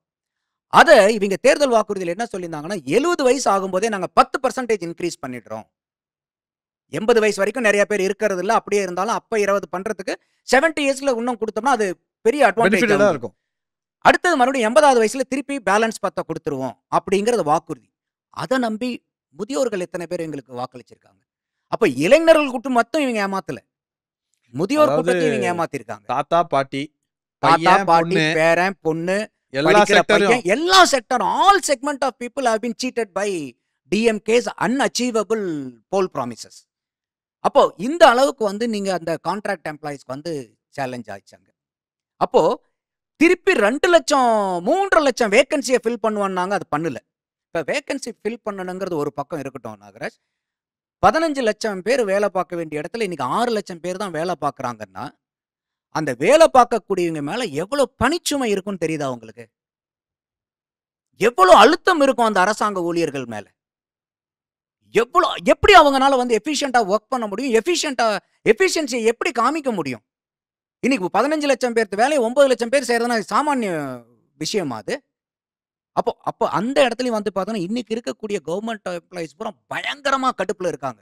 அதோட மட்டும் இல்லாம இந்த கூட்டணி கட்சிகளாகட்டும், திமுகவாகட்டும் அவங்க கூட்டணி கட்சிகள் கூட போராடும்போது வந்து பார்த்தீங்கன்னா எல்லாம் போராடிட்டு ஆபீசருங்க சரியில்லைன்பாங்க கடைசியில். ஏன்னா திமுகவை குற்றம் சொல்ல மாட்டாங்க. சொன்னா அங்க அடி விழுவுமேன்னு சொல்லிட்டு எல்லாம் வந்து பழிய தூக்கி யார் மேல போடுவாங்க? ஆபீசர்ஸ் மேல. காவல்துறை சரியில்லைங்க, எங்களுக்கு அடக்குமுறை பண்றாங்க, அறிவிக்கப்படாத எமர்ஜென்சி, எங்களால கொடியேற்ற முடியல, இருக்கிற காவல்துறையே மோசம், ஏவல் துறை ஆயிடுச்சு, அது இதுன்பாங்க. காவல்துறைக்கு யாருங்க மினிஸ்டர்? முதல்வர் தானே. அப்ப அதை குற்றம் சொல்றதுக்கு உங்களுக்கு என்ன இது இருக்கு? அப்ப இன்னைக்கு வந்து ஒரு முதல்வர் ஒரு மந்திரியா இருக்கிறவர் சொன்னாருன்னா வந்து அதை செய்ய முடியாம போயிருமா? பள்ளி கல்வித்துறையில இன்னைக்கு அந்த ஆசிரியர்கள் படக்கூடிய பாடு எவ்வளவு நினைக்கிறீங்க நீங்க? அவங்கள போயிட்டு இன்னைக்கு எவ்வளவு அவமரியாதை செஞ்சுட்டு இருக்காங்க இந்த அரசாங்கத்தில் இருக்கக்கூடிய மினிஸ்டர்ஸ், எம்எல்ஏஸ், ஆபீசர்ஸ், ஹையர் எண்ட்ல இருக்கிறவங்கலாம். அப்போ இந்த அரசாங்க ஊழியர்களுக்கு அதிக பணிச்சுவை, அதீத மனச்சோர்வு. அதனாலதான் சொன்னேன் எந்த செக்மெண்ட்டை விடையும் எங்க கவர்மெண்ட் எம்ப்ளாயி செக்டர் வந்து ஹைலி டிசப்பாயிண்டடா இருக்காங்க. போலீஸ் எடுத்துங்க. இவங்க திமுக கொடுத்ததுல இன்னொரு பெரிய ஒரு போல் ப்ராமிஸ் என்னன்னா, இப்ப இவங்களதெல்லாம் போல் ப்ராமிஸ்ன்னு சொல்லக்கூடாது, பொய் ப்ராமிஸ்ன்னு சொல்லணும் இனிமேல். இது போல் ப்ராமிஸ் இல்ல, பொய் ப்ராமிஸ். போலீஸ்காரங்களுக்கு வாரம் ஒரு நாள் லீவு கொடுப்பன்னு இருக்குங்க. போலீஸே ஏமாத்திட்டாங்க. போலீஸுக்கு வாரம் ஒரு நாள் ஹாலிடேன்னு போட்டிருக்காங்க. ஏன்னா அவங்களுக்கு தேவையான ஒரு டிபார்ட்மெண்ட்டும் கூட. ஏன்னா அவங்களும் வந்து பாத்தீங்கன்னா இன்னைக்கு அவங்க பழகுறதே யார் கூட பழகுறாங்க? Police department. இன்னைக்கு யார் எடுத்தாலும் வந்து அதாவது மத்தளத்துக்கு 2 பக்கம் அடின்பாங்க. போலீஸ்க்கு எல்லா பக்கமும் அடி விழுவும். மக்கள்ட்டயும் அடி விழுவும், எதிர்க்கட்சிட்டயும் அடி விழுவும், ஆளுங்கட்சிட்டயும் அடி விழுவும், ஆளுங்கட்சி கூட்டணிட்ட அடி விழுவும். சார் இந்த டிராஃபிக் போலீஸ் இருக்காங்கல்ல சார், பாவம். நான் இதுல பார்த்ததே இல்ல சார் அந்த மாரி. இன்ஃபேக்ட் எங்க பார்த்தாலும் திரும்ப திரும்ப அப்படி புடி 500 குடு சரி அவங்கள மேல தப்பு சொல்ல முடியாது. ஏன்னா அந்த பிரஷர் வருது அவங்களுக்கு. கரெக்ட். சார் போலீஸ்ன்றது டிக்னிஃபைட் ஜாப் சார். இன்னைக்கு வந்து பாவம் சார். அவங்கள வந்து எல்லாரையும் ரவுண்ட் அப் பண்ணி இது பண்றது வந்து ரொம்ப அவங்க ஜாப்ங்கிறத விட நாகராஜ், இன்னைக்கு போலீஸ் டிபார்ட்மெண்ட் இல்லன்னா நீங்களும் நானும் இப்ப இன்னைக்கு பீஸ்ஃபுல்லா இருக்க முடியுமா? முடியவே முடியாது. இப்ப என்னதான் வந்து அவங்க கிட்ட குறைபாடு இருந்தாலும் இன்னைக்கும் நம்ம வந்து பீஸ்ஃபுல்லா வாழ்றதுக்கு போலீஸ் தான் காரணம். அப்ப அந்த போலீஸ்களை எல்லா தப்பையும் இவங்க ஆட்சியாளர்கள் செஞ்சுட்டு பழிய பூரா தூக்கி போலீஸ் மேல போடுறது, பழிய பூரா தூக்கி அரசாங்க ஊழியர்கள் மேல போடுறதுன்னா, அப்ப அந்த மந்திரிகளுக்கெல்லாம் என்ன வேலை? எதுக்காக உட்கார்ந்திருக்கீங்க மந்திரிகள்? அப்ப நீங்க எல்லாம் வீட்டுக்கு போயிடுங்க. மந்திரியே தேவையில்ல. அப்ப அடுத்து இன்னொன்னு இந்த டிவிஎஸ்சின்னு ஒண்ணு இருக்கு. Department of vigilance and anti corruption ஆமா. டிபார்ட்மெண்ட். இந்த பொய் ப்ராமிசஸ்ல இன்னொரு என்ன பொய்ன்னா, நாங்க வந்தோம்னா டிவிஎஸ்சிய வந்து செம்மையா பண்ணி இன்னைக்கு கரப்ஷனே இல்லாத ஆட்சிய குடுப்போங்கிறது ஒரு வாக்குறுதி. திமுகல இன்னைக்கு 34 அமைச்சர்கள். 10 அமைச்சர்கள் மேல ஊழல் வழக்கு இருக்கு. ஹைகோர்ட்டே வந்து சுமோட்டோவா எடுத்து துரைமுருகன் அவர்களாகட்டும், தங்கம் தென்னரசு ஆகட்டும், இவரு KKSSR ஆகட்டும், பொன்முடி இவங்களெல்லாம் அவங்களே செந்தில் பாலாஜி எடுத்து வேற லீக்ல, அதுல செந்தில் பாலாஜி அது வேற லீக். அது என்ன சொல்றது? வடிவேல் சொல்ற மாதிரி அது வேற டிபார்ட்மெண்ட்ங்கிற மாதிரி அது பெரும் டிபார்ட்மெண்ட் அது. அது வந்து ஹை லீக் அது. இவங்கலாம் ஒரு சின்ன லீக் விளையாடுறாங்க. அவர் வந்து பிக் லீக் விளையாடுறாரு அவரு. சோ அப்ப 10 அமைச்சர்கள் வந்து இன்னைக்கு ஒண்ணு இல்ல ஜெகத் ரட்சன் அவர்களுக்கு இடி பண்ணுன ஃபைன் அமௌண்ட் 904 கோடி ரூபாய். ஃபைன். பா. ஃபைன் 904 கோடி. சார் எங்க தெரியுமா சார் கஷ்டமா இருக்கு? நைட்டு ஃபுல்லா முழிச்சு, அவ்வளோ கால்ஸ் எடுத்து, அந்த ரூ. 1,00,000 1,00,000 அந்த ரூ. 20,000 இன்சென்டிவ்க்காக பண்ணிட்டு இருக்கும்போது, இவங்க பாட்டு ஜாலியா இருக்காங்க, கொள்ளடிச்சிட்டு இருக்காங்கன்றபோது தான் எனக்கு இந்த நிலைமை. இன்னும் கீழ கீழ போக அவங்களோட உழைப்பு அதிகமா இருக்கு. அவங்களுடைய பணிச்சுமை அதிகமா இருக்கு. அது எல்லாம் தாண்டி வந்து வரும்போது, இவங்கலாம் ஈஸியா இப்படி இருக்காங்க அப்படின்றபோது ஆனா இவங்க எல்லாரும் வந்து முதலாளிகள பேசுவாங்க. அவங்கலாம் பாத்தீங்களா? இவங்களுடைய ரெட்டாரிக்கா என்னன்னா அம்பானி, அதானி, அந்தானி, அம்பானி. ஏங்க அவனாச்சும் ஏதோ ஒரு தொழில பண்றான், என்னத்தையோ பண்றான், எதையோ செய்றான், காசு சம்பாதிக்கிறான். நீங்க என்ன பண்றீங்க? நீங்க என்ன வியாபாரம் பண்றீங்க? என்ன தொழில் பண்றீங்க? எங்க இருந்து வந்துச்சு இத்தனை லட்சக்கணக்கான கோடிகள்? பிடிஆர் சொல்றாருல்ல, அவர் 2வது வருஷத்திலே வந்து 30,000 கோடி அடிச்சிட்டாங்கன்றாருல்ல. பிடிஆர் சொல்றாரு. வேற யாரும் சொல்லல. அந்த கட்சியில உடனே அவர் வந்து டிபார்ட்மெண்ட்ட மாத்துறீங்க. அப்ப என்ன நடக்குது இங்க? அப்ப நீங்க வந்து அகைன் அதேதான். சொல் வேற, செயல் வேற இவங்கள்து. சார் இப்போ சினிமா துறை எடுத்துக்கிட்டீங்கன்னா, உங்களுக்கு தெரியும் R B Choudhary, Super Good Films தெரியும். தானு சார் தெரியும். இந்த மாரி பல ஏன்ஷியன்ட் ப்ரொடியூசர்ஸ் அந்த ஏன்ஷியன்ட் ப்ரொடியூசர்ஸ் சொல்றதோட அதுல legacy legacy production producers, house. Legacy production house கரெக்ட்டான வார்த்தை. Legacy production house. அவங்கலாம் சினிமா எடுத்து ரிலீஸ் பண்ண கஷ்டப்படுறாங்க. 1 1/2 வருஷத்துக்கு முன்னாடி அந்த குடும்பத்துல ஏதோ சேர்றாரு. சேர்னோனே இன்னைக்கு பார்த்தா பெரிய பெரிய படம். சிம்பு படம் ஒண்ணு அனௌன்ஸ் பண்றாரு. சிவகார்த்திகேயன் படம் ஒண்ணு அனௌன்ஸ் பண்றாரு. ஆல்ரெடி சிவகார்த்திகேயன் வச்சு மாவீரன் ஒரு படத்தை எடுத்தாரு. எப்படி திடீர்னு இவங்களால வர முடியுது? பிளஸ் ஒரு பிசினஸ்க்குள்ள போயிட்டா, அந்த பிசினஸ் அப்படியே ஏன் டாமினேட் பண்றாங்க? ஒரு ஃபேமிலி மட்டும் ஏன் டாமினேட் பண்ணுது? ஏன் மத்தவங்க யாருமே இருக்கக்கூடாதா? அதுதான் அவங்களுடைய அப்ஜெக்டிவ். போனா ஆனா இவங்க வந்து பாத்தீங்கன்னாக்கா, ஃபாசிச பத்தி இவங்க பேசுவாங்க. What is fascism? இவங்க சொல்றதெல்லாம் இதெல்லாம் ஃபாசிசம் கிடையாதா? ஒரு தொழில் இண்டஸ்ட்ரிக்குள்ளார போயிட்டு வேற எவனுமே இருக்கக்கூடாது. நம்ம தான் வந்து எல்லாத்தையும் பார்க்கணும்னா இது ஃபாசிசம் இல்லையா? எவ்வளவு பெரிய ஒரு அட்டூழியம் இல்லையா இது? அப்போ இப்ப நீங்க கேட்கறீங்களா, அவர் எவ்வளவு பெரிய புரொடியூசர் இல்லையா? அவரால படம் ஆகாஷ் எடுக்க முடியல சார். ஆகாஷ் பாஸ்கர். சாதாரண புரொடியூசர் அவரு. சினிமா உலகத்துக்கு எவ்வளவு தொண்டாற்றி இருக்காருன்னு தெரியுமா உங்களுக்கு? தமிழ் திரையுலகத்த வந்து இன்னைக்கு சர்வதேச சினிமா துறையில வந்து எந்த அளவுக்கு பெருமைய கொண்டு போய் சேர்த்திருக்காரு. எத்தனை ஆஸ்கார் வாங்கியிருக்காரு. கலையுலக மக்களுக்கு எவ்வளவு சேவை செஞ்சிருக்காரு. நீங்க இப்படி கேட்டீங்க ஆகாஷ் பாஸ்கர பத்தி திடீர்னு. எவ்வளவு பெரிய சேவை தொண்டாட்டி இருக்காரு சினிமா துறைக்காக, கலைத்துறைக்காக. கலைத்தாய் பெற்றெடுத்த தவ புதல்வர்கள் இல்லையா அவங்கெல்லாம்? அதனால தான் வந்து பாத்தீங்கன்னா, இன்னைக்கு தனுஷ் வந்து ப்ராஃபிட் ஷேரிங்ல நடிக்கிறேங்கிறாரு அவர் கூட. சிவகார்த்திகேயன் ப்ராஃபிட் ஷேரிங்ல நடிக்கிறேங்கிறாரு. சிம்பு ப்ராஃபிட் ஷேரிங்ல நடிக்கிறேன்றாரு. இந்த ப்ராஃபிட் ஷேரிங் வந்து நீங்க சொன்ன மாரி அந்த பெரிய பெரிய புரொடக்ஷன் ஹவுசஸ் கூட அவங்க பண்ண மாட்டாங்க. ஏன்னா, நீங்க ஒரு ரேட்டுன்னு பேசும்போது உடனடியா அவங்களுக்கு காசு வந்துருது. ஏன்னா, இன்னைக்கு சினிமா தெரியும். இன்னைக்கு இருக்கக்கூடிய இது எப்படின்ட்டு. ஓடுனா பெருசா வரும். இல்லனா ஒண்ணும் ஒண்ணுமே கிடையாது வராது. இன்னைக்கு. அப்ப அந்த மாரி இருக்கும்போது எந்த ஒரு நடிகருமே அவங்களுக்கு அப்பதைக்கு கை மேல வந்து 60 கோடி 50 கோடின்னு வர்றத பார்ப்பாங்களா? இல்ல நீ படத்த எடுத்து முடிச்சதுக்கு அப்புறம் உனக்கு லாபம் வந்ததுக்கு அப்புறம் நீ ஷேர குடுங்கிறதுக்கு அதுக்கெல்லாம் உடன்பாடே இல்ல. அப்போ இந்த காசு பூரா எங்க இந்த சினிமா துறையில இந்த காசு வர்றது பூரா அதுவும் இந்த ஆகாஷ் பாஸ்கருக்கு இவங்க எல்லாம் வருதுனாக்கா, இப்ப உதயநிதி ஸ்டாலின் அவர்கள் கூட சேர்த்து இவர் எல்லா இடத்துலயும் போயிட்டு இருக்காரு. அந்த குடும்பத்திலயும் ஒரு நபரா இருக்காரு. இப்ப பாருங்க, இன்னொரு பேர் என்னன்னா வந்து ரெட் ஜெயண்ட் மூவிஸ்க்கு எப்பயுமே ஒரு நல்ல பேர் சொல்லுவாங்க இண்டஸ்ட்ரியில. ஏங்க அவங்க கிட்ட போனா கலெக்ஷன் கரெக்ட்டா குடுத்துருவாங்கங்க. ஒரு பைசா இது பண்ண மாட்டாங்க.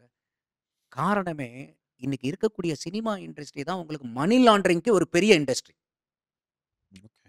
இன்னைக்கு ஏன் வந்து இப்ப இடி ரைடு வரும்போது கூட இங்க டாஸ்மாக் ஓனர்ஸ்லலாம் ரைடு பண்ணிட்டு, எதுக்காக வந்து ஆகாஷ் பாஸ்கருக்கும், ரத்தீஸ் வீட்டுக்கும் ரைடு போனாங்க? இன்டர்லிங்க்ட். கொள்ள அடிச்சது ஒரு செக்டார். அத மனி லாண்டரிங் பண்ணணும் இல்லையா? அந்த மனிய லாண்டர் பண்ணீங்கன்னா தானே அத நீங்க யூஸ் பண்ண முடியும். அப்ப அந்த மனி லாண்டரிங்க்கு உண்டான அவங்களுடைய மீடியமே என்னன்னா, மீடியா தான். இந்த சினிமா இண்டஸ்ட்ரி தான் அவங்களுடைய medium to launder the money. அப்போ இந்த மாரி கருப்பா அடிக்கிற பணத்த பூரா அவங்க வெளுப்பு பண்றதுக்கு அந்த தேவை பண்றனால, படம் ஓடுதோ இல்லையோ காசு குடுத்துருவாங்க. நீங்க என்ன கலெக்ஷனுக்கு டாக்ஸ் கட்டணும் அவ்வளோதானங்க. ஆமா. இப்ப நீங்க ரூ. 100 சம்பாரிக்கிறீங்க. உதாரணத்துக்கு ஒரு 30% டாக்ஸ்ன்னு வச்சுக்கங்க. நீங்க ரூ. 30 குடுத்தீங்கன்னா ரூ. 70 உங்களுக்கு வந்துருது. ஒயிட்ல வந்துருதுல்ல. அப்ப நீங்க அந்த பணம் ரூ. 30 கட்டாத வரைக்கும் ரூ. 100 முழுக்க முழுக்க உங்களால செலவு பண்ண முடியுமா? அப்ப நீங்க பிளாக்கா ஒரு இடத்துல ஜெனரேட் பண்றீங்க. அத ஒயிட் பண்றதுக்கு உங்களுக்கு வந்து ஒரு இண்டஸ்ட்ரி வேணும்.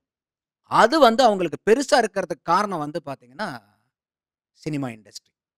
அதனால தான் வந்து பார்த்தீங்கன்னா, ஒண்ணுமில்லாத நேத்து பேஞ்ச மழையில முளைச்ச காளான்லாம் இன்னைக்கு வந்து பயங்கரமான புரொடக்ஷன் ஹவுஸ் ஆயிருக்கு. நீங்க கேட்கிற கேள்விக்கு அதுதான் இது. இல்ல அவருக்கு என்ன தெரியும்? இந்த சினிமால இருக்கக்கூடிய எத்தன டிபார்ட்மெண்ட்ஸ் இருக்கு? என்ன ஆர்ட்ஸ் அண்ட் கிராஃப்ட்ஸ் இருக்கு? என்ன ஏதுன்னு ஏதாவது தெரியுமா அவருக்கு? இல்ல அவருடைய பாரம்பரியமா அவருடைய ஃபேமிலியோ வந்து சினிமா இண்டஸ்ட்ரிலருந்து வந்தவைங்களா? அதுல பு மூழ்கி முத்தெடுத்தவைங்கலாம் இன்னைக்கு வந்து மூச்சு திணறிட்டு உட்கார்ந்துட்டு இருக்காங்க. பண்ண முடியாம. அப்ப இவங்கலாம் பண்றாங்கன்னா, இதுதான் காரணம். அப்ப அவங்களுக்கு வந்து இது பெருசு. அப்ப வேற யாரையும் விடக்கூடாது. நம்மளே பண்ணணும் அப்படிங்கிறது தான் அவங்களுடைய டாமினேஷன். சார் சுகாதாரத்துறைய பத்தி நம்ம உள்ள போய் ஆகணும். நிச்சயமா சுகாதாரத்துறைய பத்தி உள்ள போய் ஆகணும். எடப்பாடி அவர்கள் ஆட்சியில தான் இருக்கிறதுல அதிகமான மெடிக்கல் காலேஜ் வந்து இது வழியும் வந்திருக்கு. மோடி அவர்கள் சாங்ஷன் பண்ணாரு. மோடி அந்த எடப்பாடி அந்த டபுள் இன்ஜின் சர்க்கார் வந்து அங்க வொர்க் ஆச்சு. எடப்பாடி அவர்கள் என்ன கேட்டாலும் மோடி அரசாங்கம் நிறைவேத்தி குடுத்துது. இந்த அரசாங்கம் கேட்டாலும் பண்ணி குடுக்குறாங்க. அவங்க வந்து அதுல எந்த பாராபட்சமும் பார்க்கறதில்ல. அவ்ளோ மெடிக்கல் காலேஜ் எடப்பாடியால கொண்டு வர முடிஞ்சது. ஏன் இவரால ஒரு மெடிக்கல் காலேஜ் கூட கொண்டு வர முடியல? 11 மெடிக்கல் காலேஜ் கொண்டு வந்தாரு. அதோட மட்டும் இல்லாம, இப்ப போல் ப்ராமிசஸ் இந்த பொய் ப்ராமிசஸையும் நம்ம பேசும்போது, திமுக இதுலயும் வந்து வாக்குறுதி குடுத்திருக்காங்க. அதாவது மருத்துவக் கல்லூரி இல்லாத மாவட்டங்களே தமிழ்நாட்டுல இருக்கக்கூடாது அப்படின்ட்டு. தமிழ்நாட்டுல 38 மாவட்டங்கள் இருக்கு. இன்னைக்கு வரைக்கும் 6 மாவட்டங்களுக்கு வந்து பார்த்தீங்கன்னாக்கா, மெடிக்கல் காலேஜ் கிடையாது. காஞ்சிபுரம், மாயவரம், தென்காசி, பெரம்பலூர், ராணிப்பேட், திருப்பத்தூர். இந்த 6 மாவட்டத்திலயுமே வந்து இன்னைக்கு மருத்துவக் கல்லூரிகள் இல்ல. அப்ப மருத்துவக் கல்லூரிகள் அங்க வருதுனாவே அவங்களுக்கு ஓபி வந்து கிடைக்கும். ஏன்னா, அது வந்து அவங்களுக்கு பிராக்டிஸ் செஷனா இருக்கும். அது வந்து எண்ணற்ற மக்களுக்கு வந்து ஒரு இலவச மருத்துவம் வந்து தரமான மருத்துவம் கிடைக்கக்கூடியதுக்கு ஒரு பெரிய வாய்ப்பு. அப்போ இவங்க வந்து 6 மருத்துவக் கல்லூரிகள் உள்ளார கொண்டு வரேன்னு சொல்லிட்டு இன்னைக்கு வரைக்கும் 1 கூட கொண்டு வரல, இதுல. அடுத்தது இன்னைக்கு தமிழ்நாட்ட பொறுத்தவரைக்கும் இன்னைக்கு அரசாங்க கல்லூரியும், அரசாங்க மருத்துவமும், அரசாங்கத்துல கல்வியும் இலவசமா இருக்கா? இருக்கு. ஆனா யாருக்கானதா இருக்கு?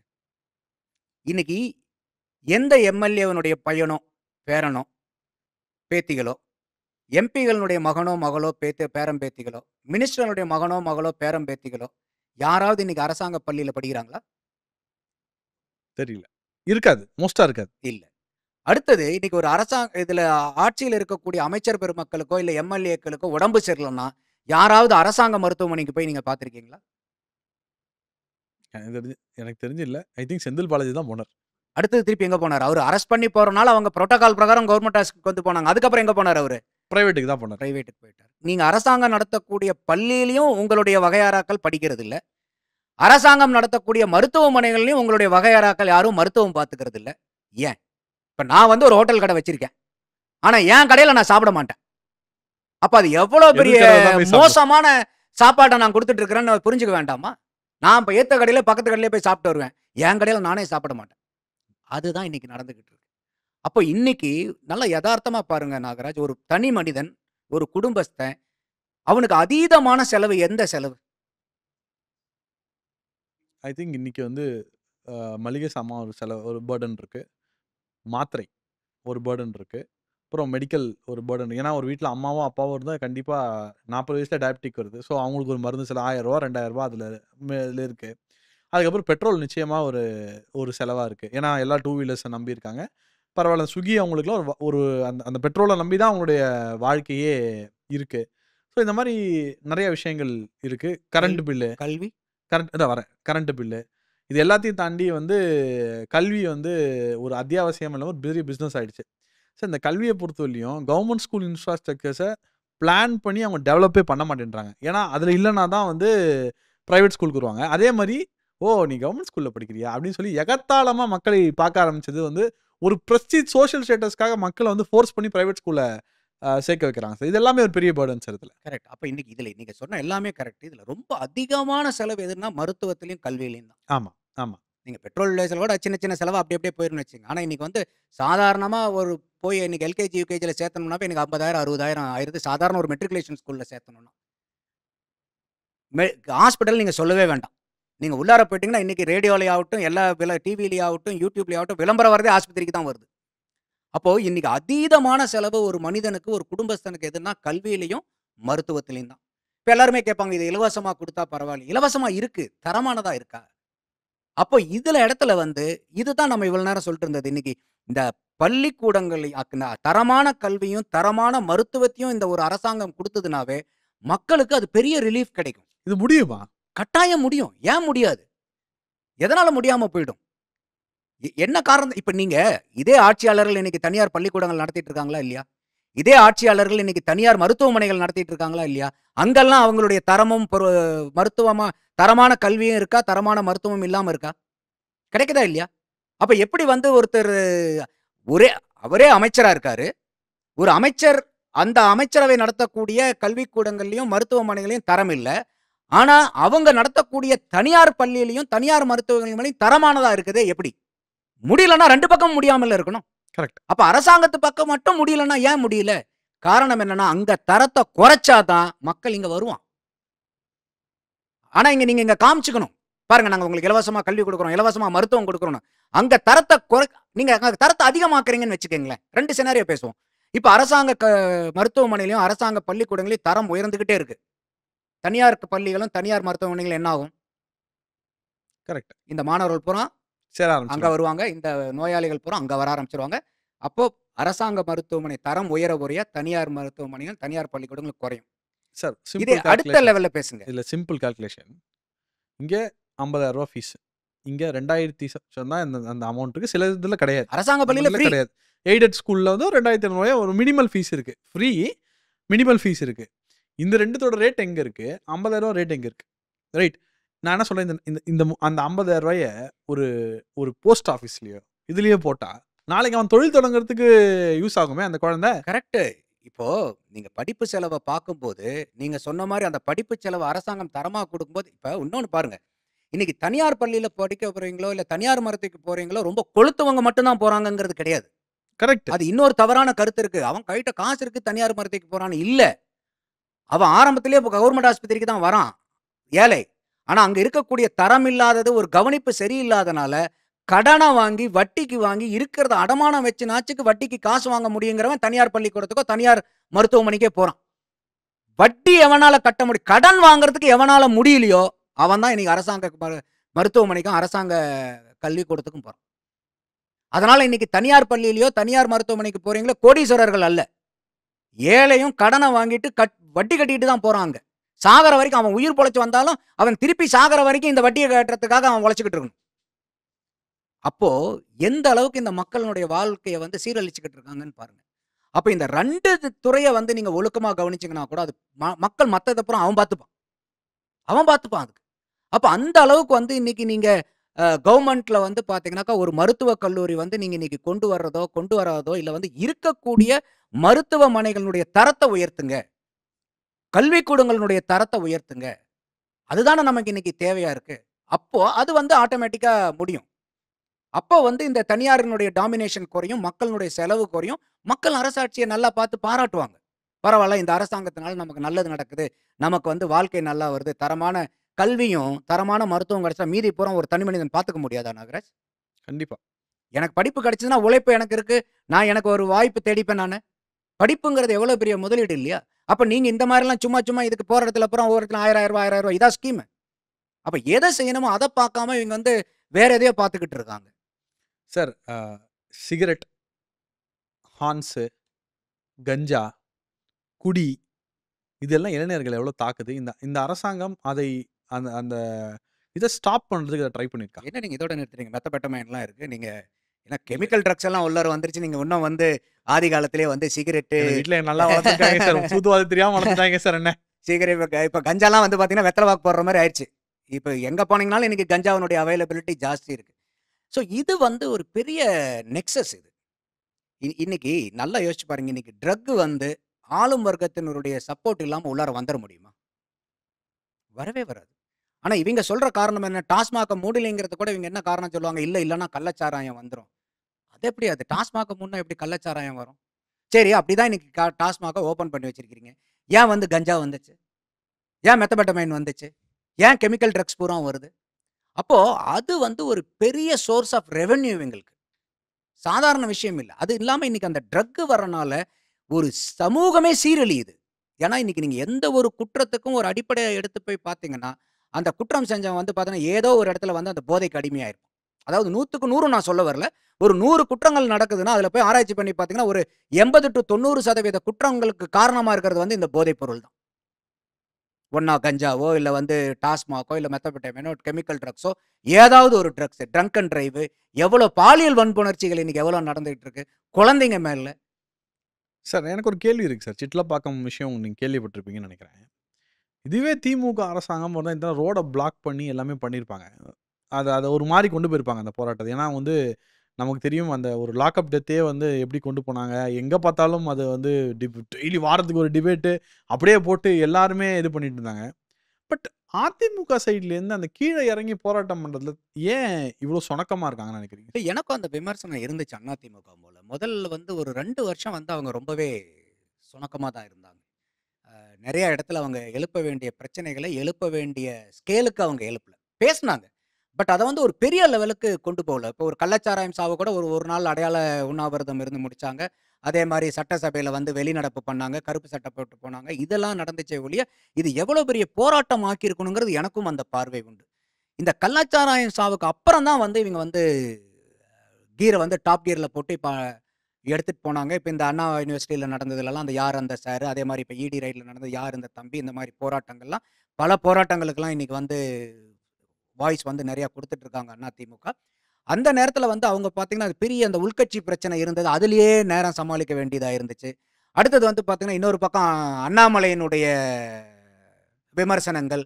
அப்ப வந்து இவங்க ஒரு அதிமுக வந்து ஒரு ஆளும் கட்சிய வந்து பிரதானமா பார்த்து அவங்கள விமர்சனம் பண்ணிக்கிட்டு அத நோக்கி போகணுமே ஒழிய, அவங்க இந்த கீழ இருக்கக்கூடிய அவங்களுடைய உட்கட்சி பிரச்சனையும், அண்ணாமலைக்கு பதில் சொல்றதுலயுமே அவங்க வந்து அந்த இடத்துல காலம் தாழ்த்திட்டாங்களோ! அதனால வந்து அவங்கனால எதிர்ப்பு குரல் குடுக்க முடியலையோ! இன்னைக்கும் வந்து பார்த்தீங்கன்னா, நீங்க சொன்ன மாரி திமுக வந்து இன்னைக்கு தமிழ்நாட்டுக்கு வந்து ஒன் ஆஃப் த பெஸ்ட் எதிர்க்கட்சி. அதனால தான் இன்னைக்கு மக்கள் பூராமே என்ன சொல்றாங்க? நம்ம தமிழ்நாடு நல்லா இருக்கணும்னா திமுகவ தயவுசெய்து எப்ப எதிர்க்கட்சியாவே எதிர்க்கட்சியாவே உட்கார இருக்கட்டும். வச்சிருப்போம். பெர்மனன்ட் எதிர்க்கட்சியா உட்கார வைக்கலாங்கிற அளவுக்கு இன்னைக்கு மனநிலை வந்துட்டாங்க.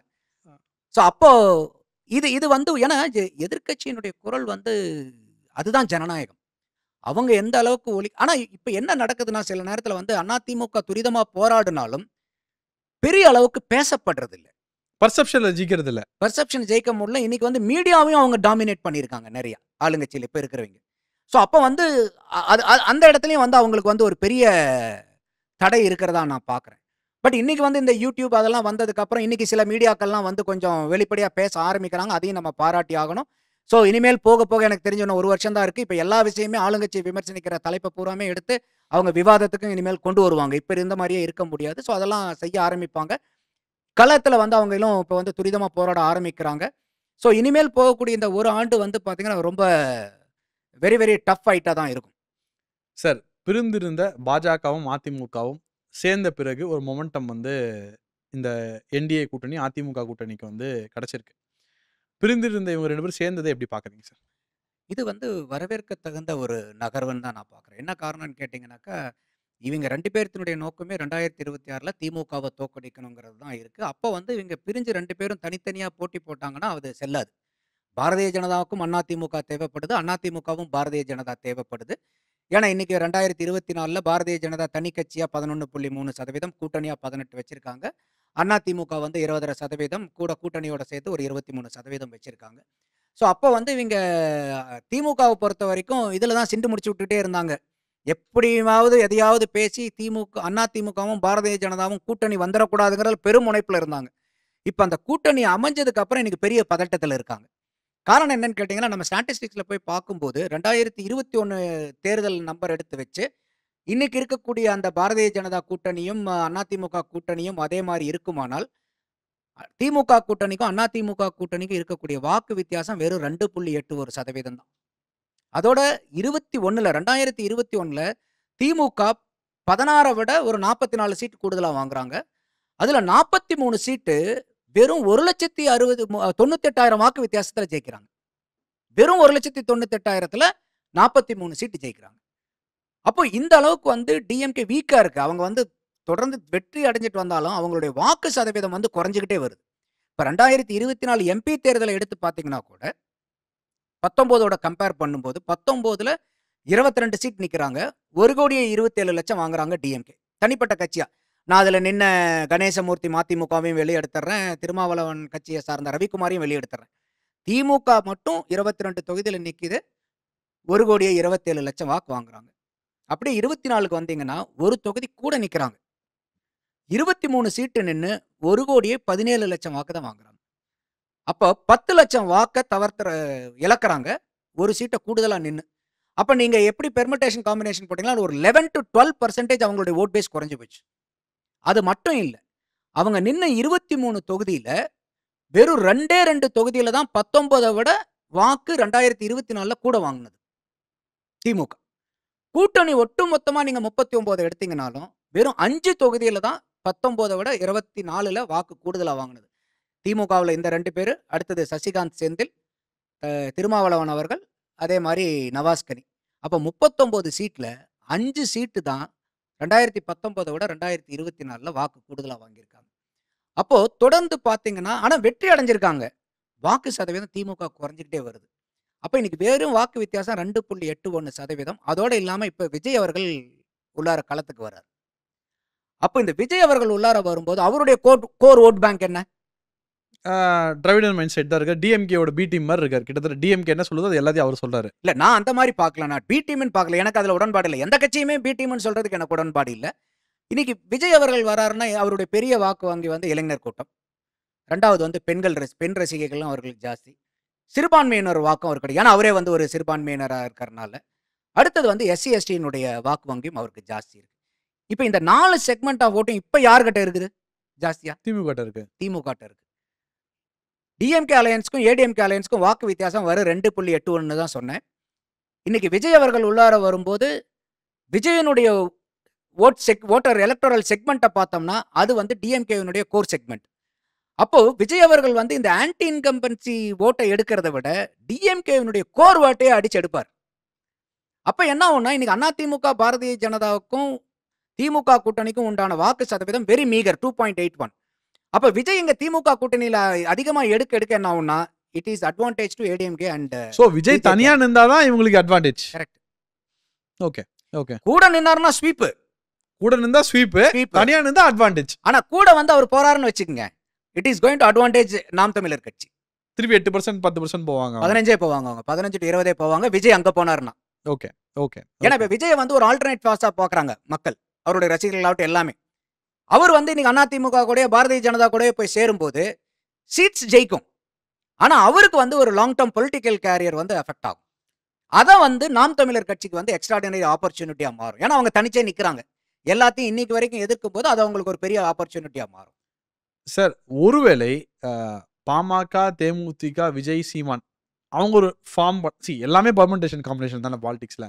அவங்க 4 பேர் இணைந்தா அதுக்கு வாய்ப்பு இல்லைன்னு நான் பாக்குறேன். வாய்ப்பு இல்லை. பாமக, தேமுதிக இங்க தான் இருப்பாங்க. என்டிஏல என்ன காரணம் கேட்டீங்கன்னா அவங்களுக்கு வந்து வேற கமிட்மெண்ட்ஸ் எல்லாம் இருக்கு. இன்னைக்கு பாமகக்கோ தேமுதிகக்கோ ஏகப்பட்ட கமிட்மெண்ட்ஸ் இருக்கு.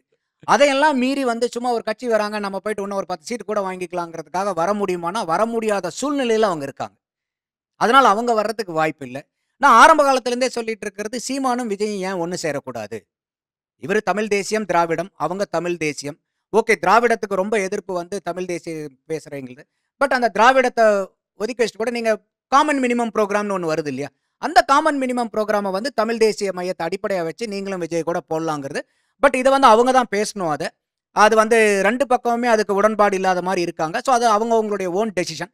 ஸோ அந்த மாரி இன்னைக்கு அந்த 5 முனை போட்டியா இருக்கிற வரைக்கும் டிஎம்கே வந்து ரொம்ப நீங்க கம்ஃபர்டபுள். ஆரம்பத்தில கேட்டீங்க நக்கலா சொல்லிட்டு இருந்தாங்க. 200 இப்ப அதுக்கப்புறம் 234 ஜெயிச்சுருவோம்னாங்க. இன்னைக்கு வந்து பார்த்தீங்கன்னாக்கா, ஆட்சிய பிடிக்க முடியுமாங்கிறதே கஷ்டமா இருக்கு. ஓகே. அதே வந்து அவங்களுக்கு வந்து பெரிய டஃப் ஈஸி கேம்லாம் கிடையவே கிடையாது. நான் அதனால தான் சொன்னேன் இப்போதைக்கு நெக் அண்ட் நெக் இருக்காங்க 2 கூட்டணியும். விஜய் வந்து எந்த அளவுக்கு வந்து இங்க டிஎம்கேவினுடைய ஓட்ட அதிகமா எடுக்க எடுக்க it is going to favour BJP and ADMK ADMK alliance. ஏன்னா அவருடைய ஓட் செக்மெண்ட்ட நம்ம செக்மென்டேஷன் பண்ணி பார்க்கும்போது it belongs to DMK. So அப்ப வந்து இந்த டிஎம்கேல இருக்கக்கூடிய கோர் ஓட் பேங்க் அவர் கொஞ்சம் பிரிப்பாரு. அப்படிங்கிறனால it is going to favour ADMK and BJP அலையன்ஸா தான் நான் பார்க்குறேன். சார், போற்றப்படாத விஷயம் மத்தியில் மோடி, ஸ்டேட்ல எடப்பாடி இருந்தபோது பல நலத்திட்டங்கள் மக்களுக்கு வந்தது சார். பிஎம்ஓ ஸ்கீம்ஸ் நிறையா வந்து மக்களுக்கு போய் சேர்ந்தது. திருப்பி இந்த காம்பினேஷன் வரும்னு நினைக்கிறீங்களா 26ல? இல்ல அதுதான் அவங்க எல்லா காயினையும் நவுத்திட்டு இருக்காங்க.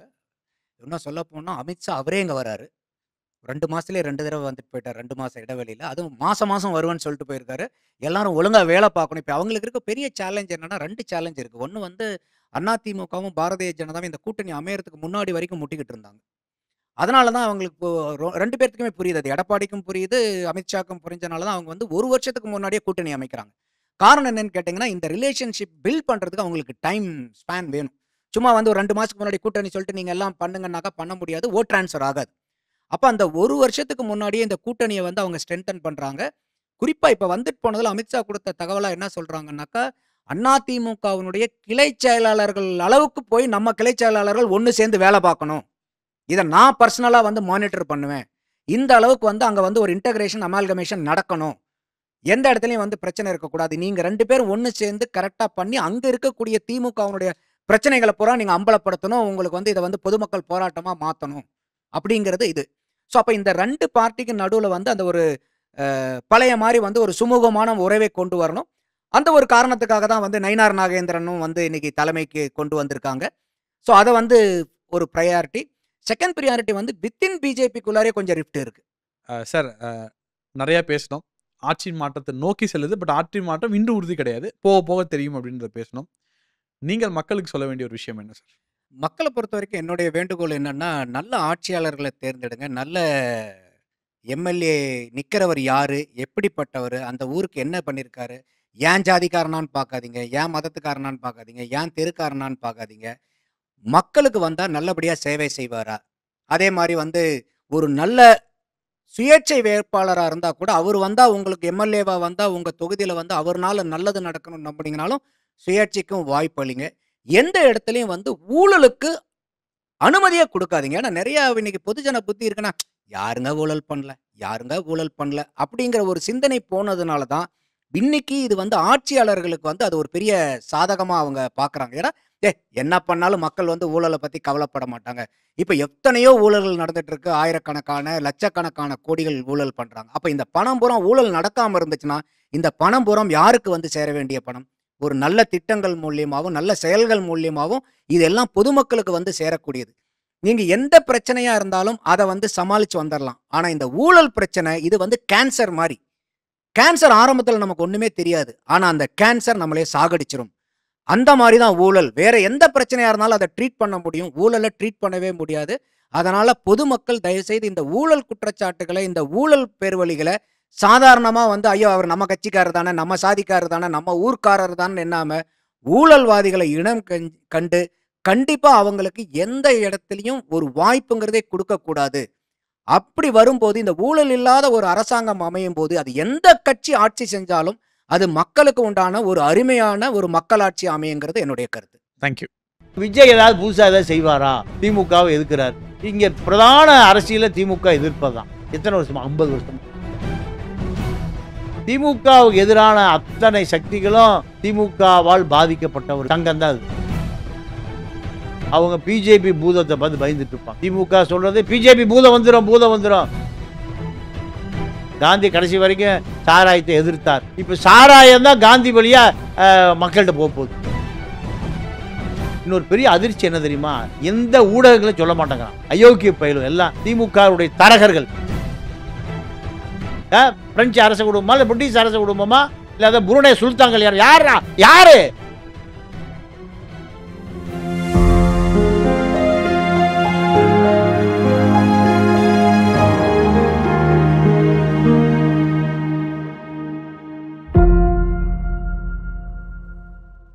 சாமானியர்களுக்கு வணக்கம். தேர்தல் பரபரப்பு, பல கருத்து கணிப்புகள் வந்திருக்கு. இந்த மாதிரி பல விஷயங்களை பத்தி டிஸ்கஸ் பண்றதுக்கு இன்னைக்கு மூத்த பத்திரிகையாளர் தமிழ பாண்டியன் சாமானியர் இணைஞ்சிருக்கிறார். அவரை அன்புடன் வரவேற்போம். சார் வணக்கம். வணக்கம் சார், முதல் முறையா சாமானியர்கள் நம்ம பேச ரொம்ப சந்தோஷம் சார். சார், அதிமுக பாஜக கூட்டணி அமைந்ததிலிருந்தே ஸ்டாலின் அவர்கள், முதலமைச்சர் ஸ்டாலின் அவர்கள் வந்து நீங்க அடிமை ஆயிட்டீங்க, அதுவாயிட்டீங்க, இதுவாயிட்டீங்கன்னு சொல்லிட்டு தான் இருக்காரு தவிர, தான் என்ன செஞ்சிருக்கோன்னு சொல்றத வந்து நிறுத்திட்டாரு. அதாவது பாஜக எதிர்ப்பை வந்து அவர் முன்னெடுத்து செஞ்சுக்கிட்டே இருக்காரு. பிளஸ் கருத்து கணிப்புகளும் வந்து ஈஸியா டிஎம்கேக்கு இந்த எலெக்ஷன் வந்து ஒரு ஈக்குவல் ஃபைட்டா வந்திருக்கு அப்படின்றது சொல்லலாம். இன்னும் பாமக நிலைப்பாடும் தேமுதிக நிலைப்பாடும் தெரியவில்லை இந்த நேரத்தில், நம்ம பேசக்கூடிய நேரத்தில். பட் மோஸ்டா இது அலையன்ஸ் தான் வர மாதிரி இருக்காங்கன்றதும் தெரியுது. ஸோ இந்த சூழ்நிலை எப்படி பாக்குறீங்க? முதல்வர் பயந்துட்டாரா? இல்ல, முதல்வர் இது இன்னும் ஒரு பெரிய விஷயத்துக்காகத்தான் பயப்படுறார். இந்த கூட்டணி விஜயும் இந்த கூட்டணியில் இணைந்து விட்டால் திமுகவினுடைய தோல்வி உறுதியாயிரும். அதுதான் அவருக்கு அதிக பயம். ஏன்னா பிஜேபி எப்படியாவது எடப்பாடி வந்து விஜயை கூட்டணிகள் கொண்டு வருவதற்கு கடுமையா முயற்சி செய்தார். அது கைகூடலை. அதனாலதான் அவர் பிஜேபியோட போய் சேர வேண்டியதா போச்சு. இப்போ பிஜேபி கூட்டணியில் விஜயும் இணைந்து கொள்ளுவார். ஏன்னா அவர் அதிமுக கூட்டணியோடு இணைவதா இல்ல திமுக கூட்டணியோடு இணைவதா என்ற ஒரு 2 ஆப்ஷன் இருக்கு அவருக்கு முன்னாடி விஜய்க்கு.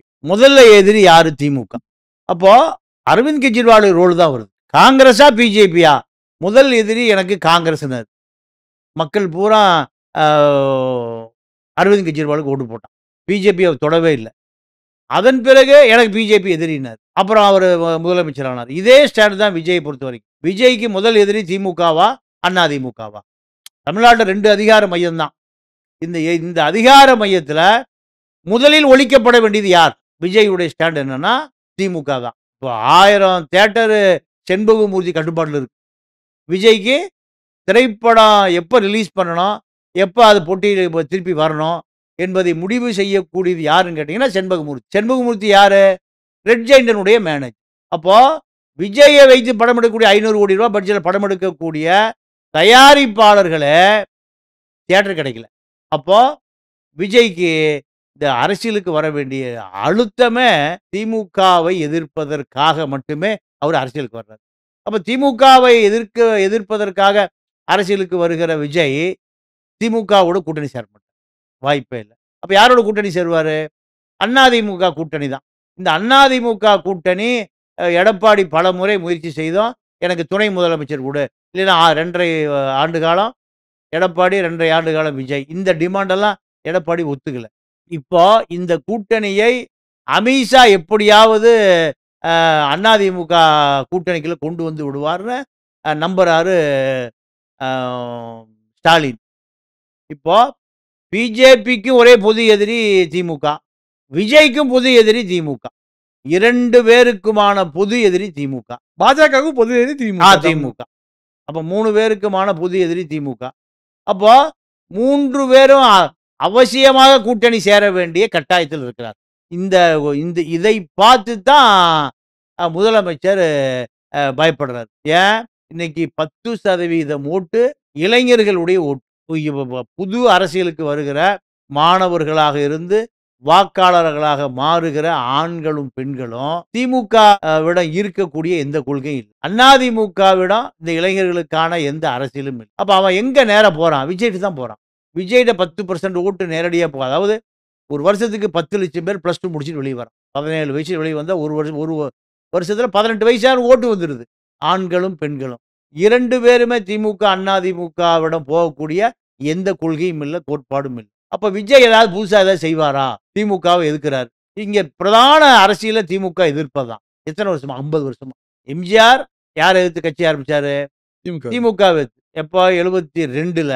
72லேருந்து 82, 92, 93. வைகோ யாரை எதிர்த்து ஆரம்பிச்சாரு? திமுகவை. 93 அதே காலகட்டத்தில் பாமகவும் திமுக எதிர்த்து அரசியல் ஆரம்பிச்சாங்க 90ல. பாமகக்கு பிறகு 2000த்துல விஜயகாந்த் ஆரம்பிச்சது யாரை எதிர்த்து? திமுகவை எதிர்த்து. ஏன் கல்யாண மண்டபத்தை இடிச்சு விட்டாங்க, ஏன் சொத்தெல்லாம் போச்சுன்னு. ஈழப் பிரச்சனையில சீமான் ஆரம்பிச்சது யாரை எதிர்த்து? திமுக. விஜய் ஆரம்பிச்சது யாரை எதிர்த்து?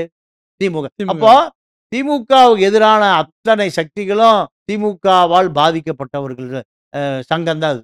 அப்போ இப்ப ட்ரெண்ட் என்னன்னா, திமுகவை எதிர்க்கக்கூடிய அத்தனை பேரும் ஓர் அணியில் திரளுவதை தவிர காலத்தின் கட்டாயம். அப்போ விஜய் திமுக எதிர்ப்பு, அதிமுக திமுக எதிர்ப்பு, பாஜக எதிர்ப்பு, இப்படி அத்தனை கட்சிகளுமே திமுக எதிர்ப்பு அணியில திமுகவே தள்ளி விடுது எங்க எதிரணியில.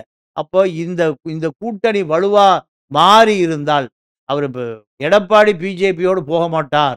பிஜேபியோடு போகலைன்னா விஜய் தனியா நிற்பார், பிஜேபி தனியா நிற்கும், அதிமுக தனியா நிற்கும். ஈஸியா ஜெயிச்சிடலாம். 2024 எலெக்ஷன் மாதிரி ஈஸியா உட்கார்ந்து ஜெயிச்சிடுவோம். இல்ல 24 எலெக்ஷன்லாம் வந்து அகில இந்திய அரசியல். 21 தான் திமுகவுக்கு 3% தான் திமுக ஜெயிச்சது. ஒவ்வொரு ஊர்லயும் 75 ஓட்டு, 80 ஓட்டு, 500 ஓட்டு, 1000 ஓட்டு தான். பெரிய வாக்கு வித்தியாசம்லாம் இல்லை. திமுக அணியில 20% எப்பவுமே எங்கேயுமே போகாது. முஸ்லீம்கள் 14%. எந்த சூழலையும் போக மாட்டான். கிறிஸ்துவர்கள் 3%. அவங்க பிஜேபி பூதத்தை பார்த்து பயந்துட்டு இருப்பாங்க. திமுக சொல்றது பிஜேபி பூதம் வந்துடும். குழந்தைகளுக்கு சாப்பாடு ஊட்டுவாங்க. பெத்தவ ஊட்டும் போது அது சாப்பிடாது. டேய் பூதம் வந்துடும்டா, பிடிச்சிட்டு போயிடும். பேய் வந்துடும், பிடிச்சிட்டு போயிடும். இப்படியெல்லாம் குழந்தைய பயமுறுத்துவாங்க. இதே அரசியல் தான் இங்க. பிஜேபி பூதம்.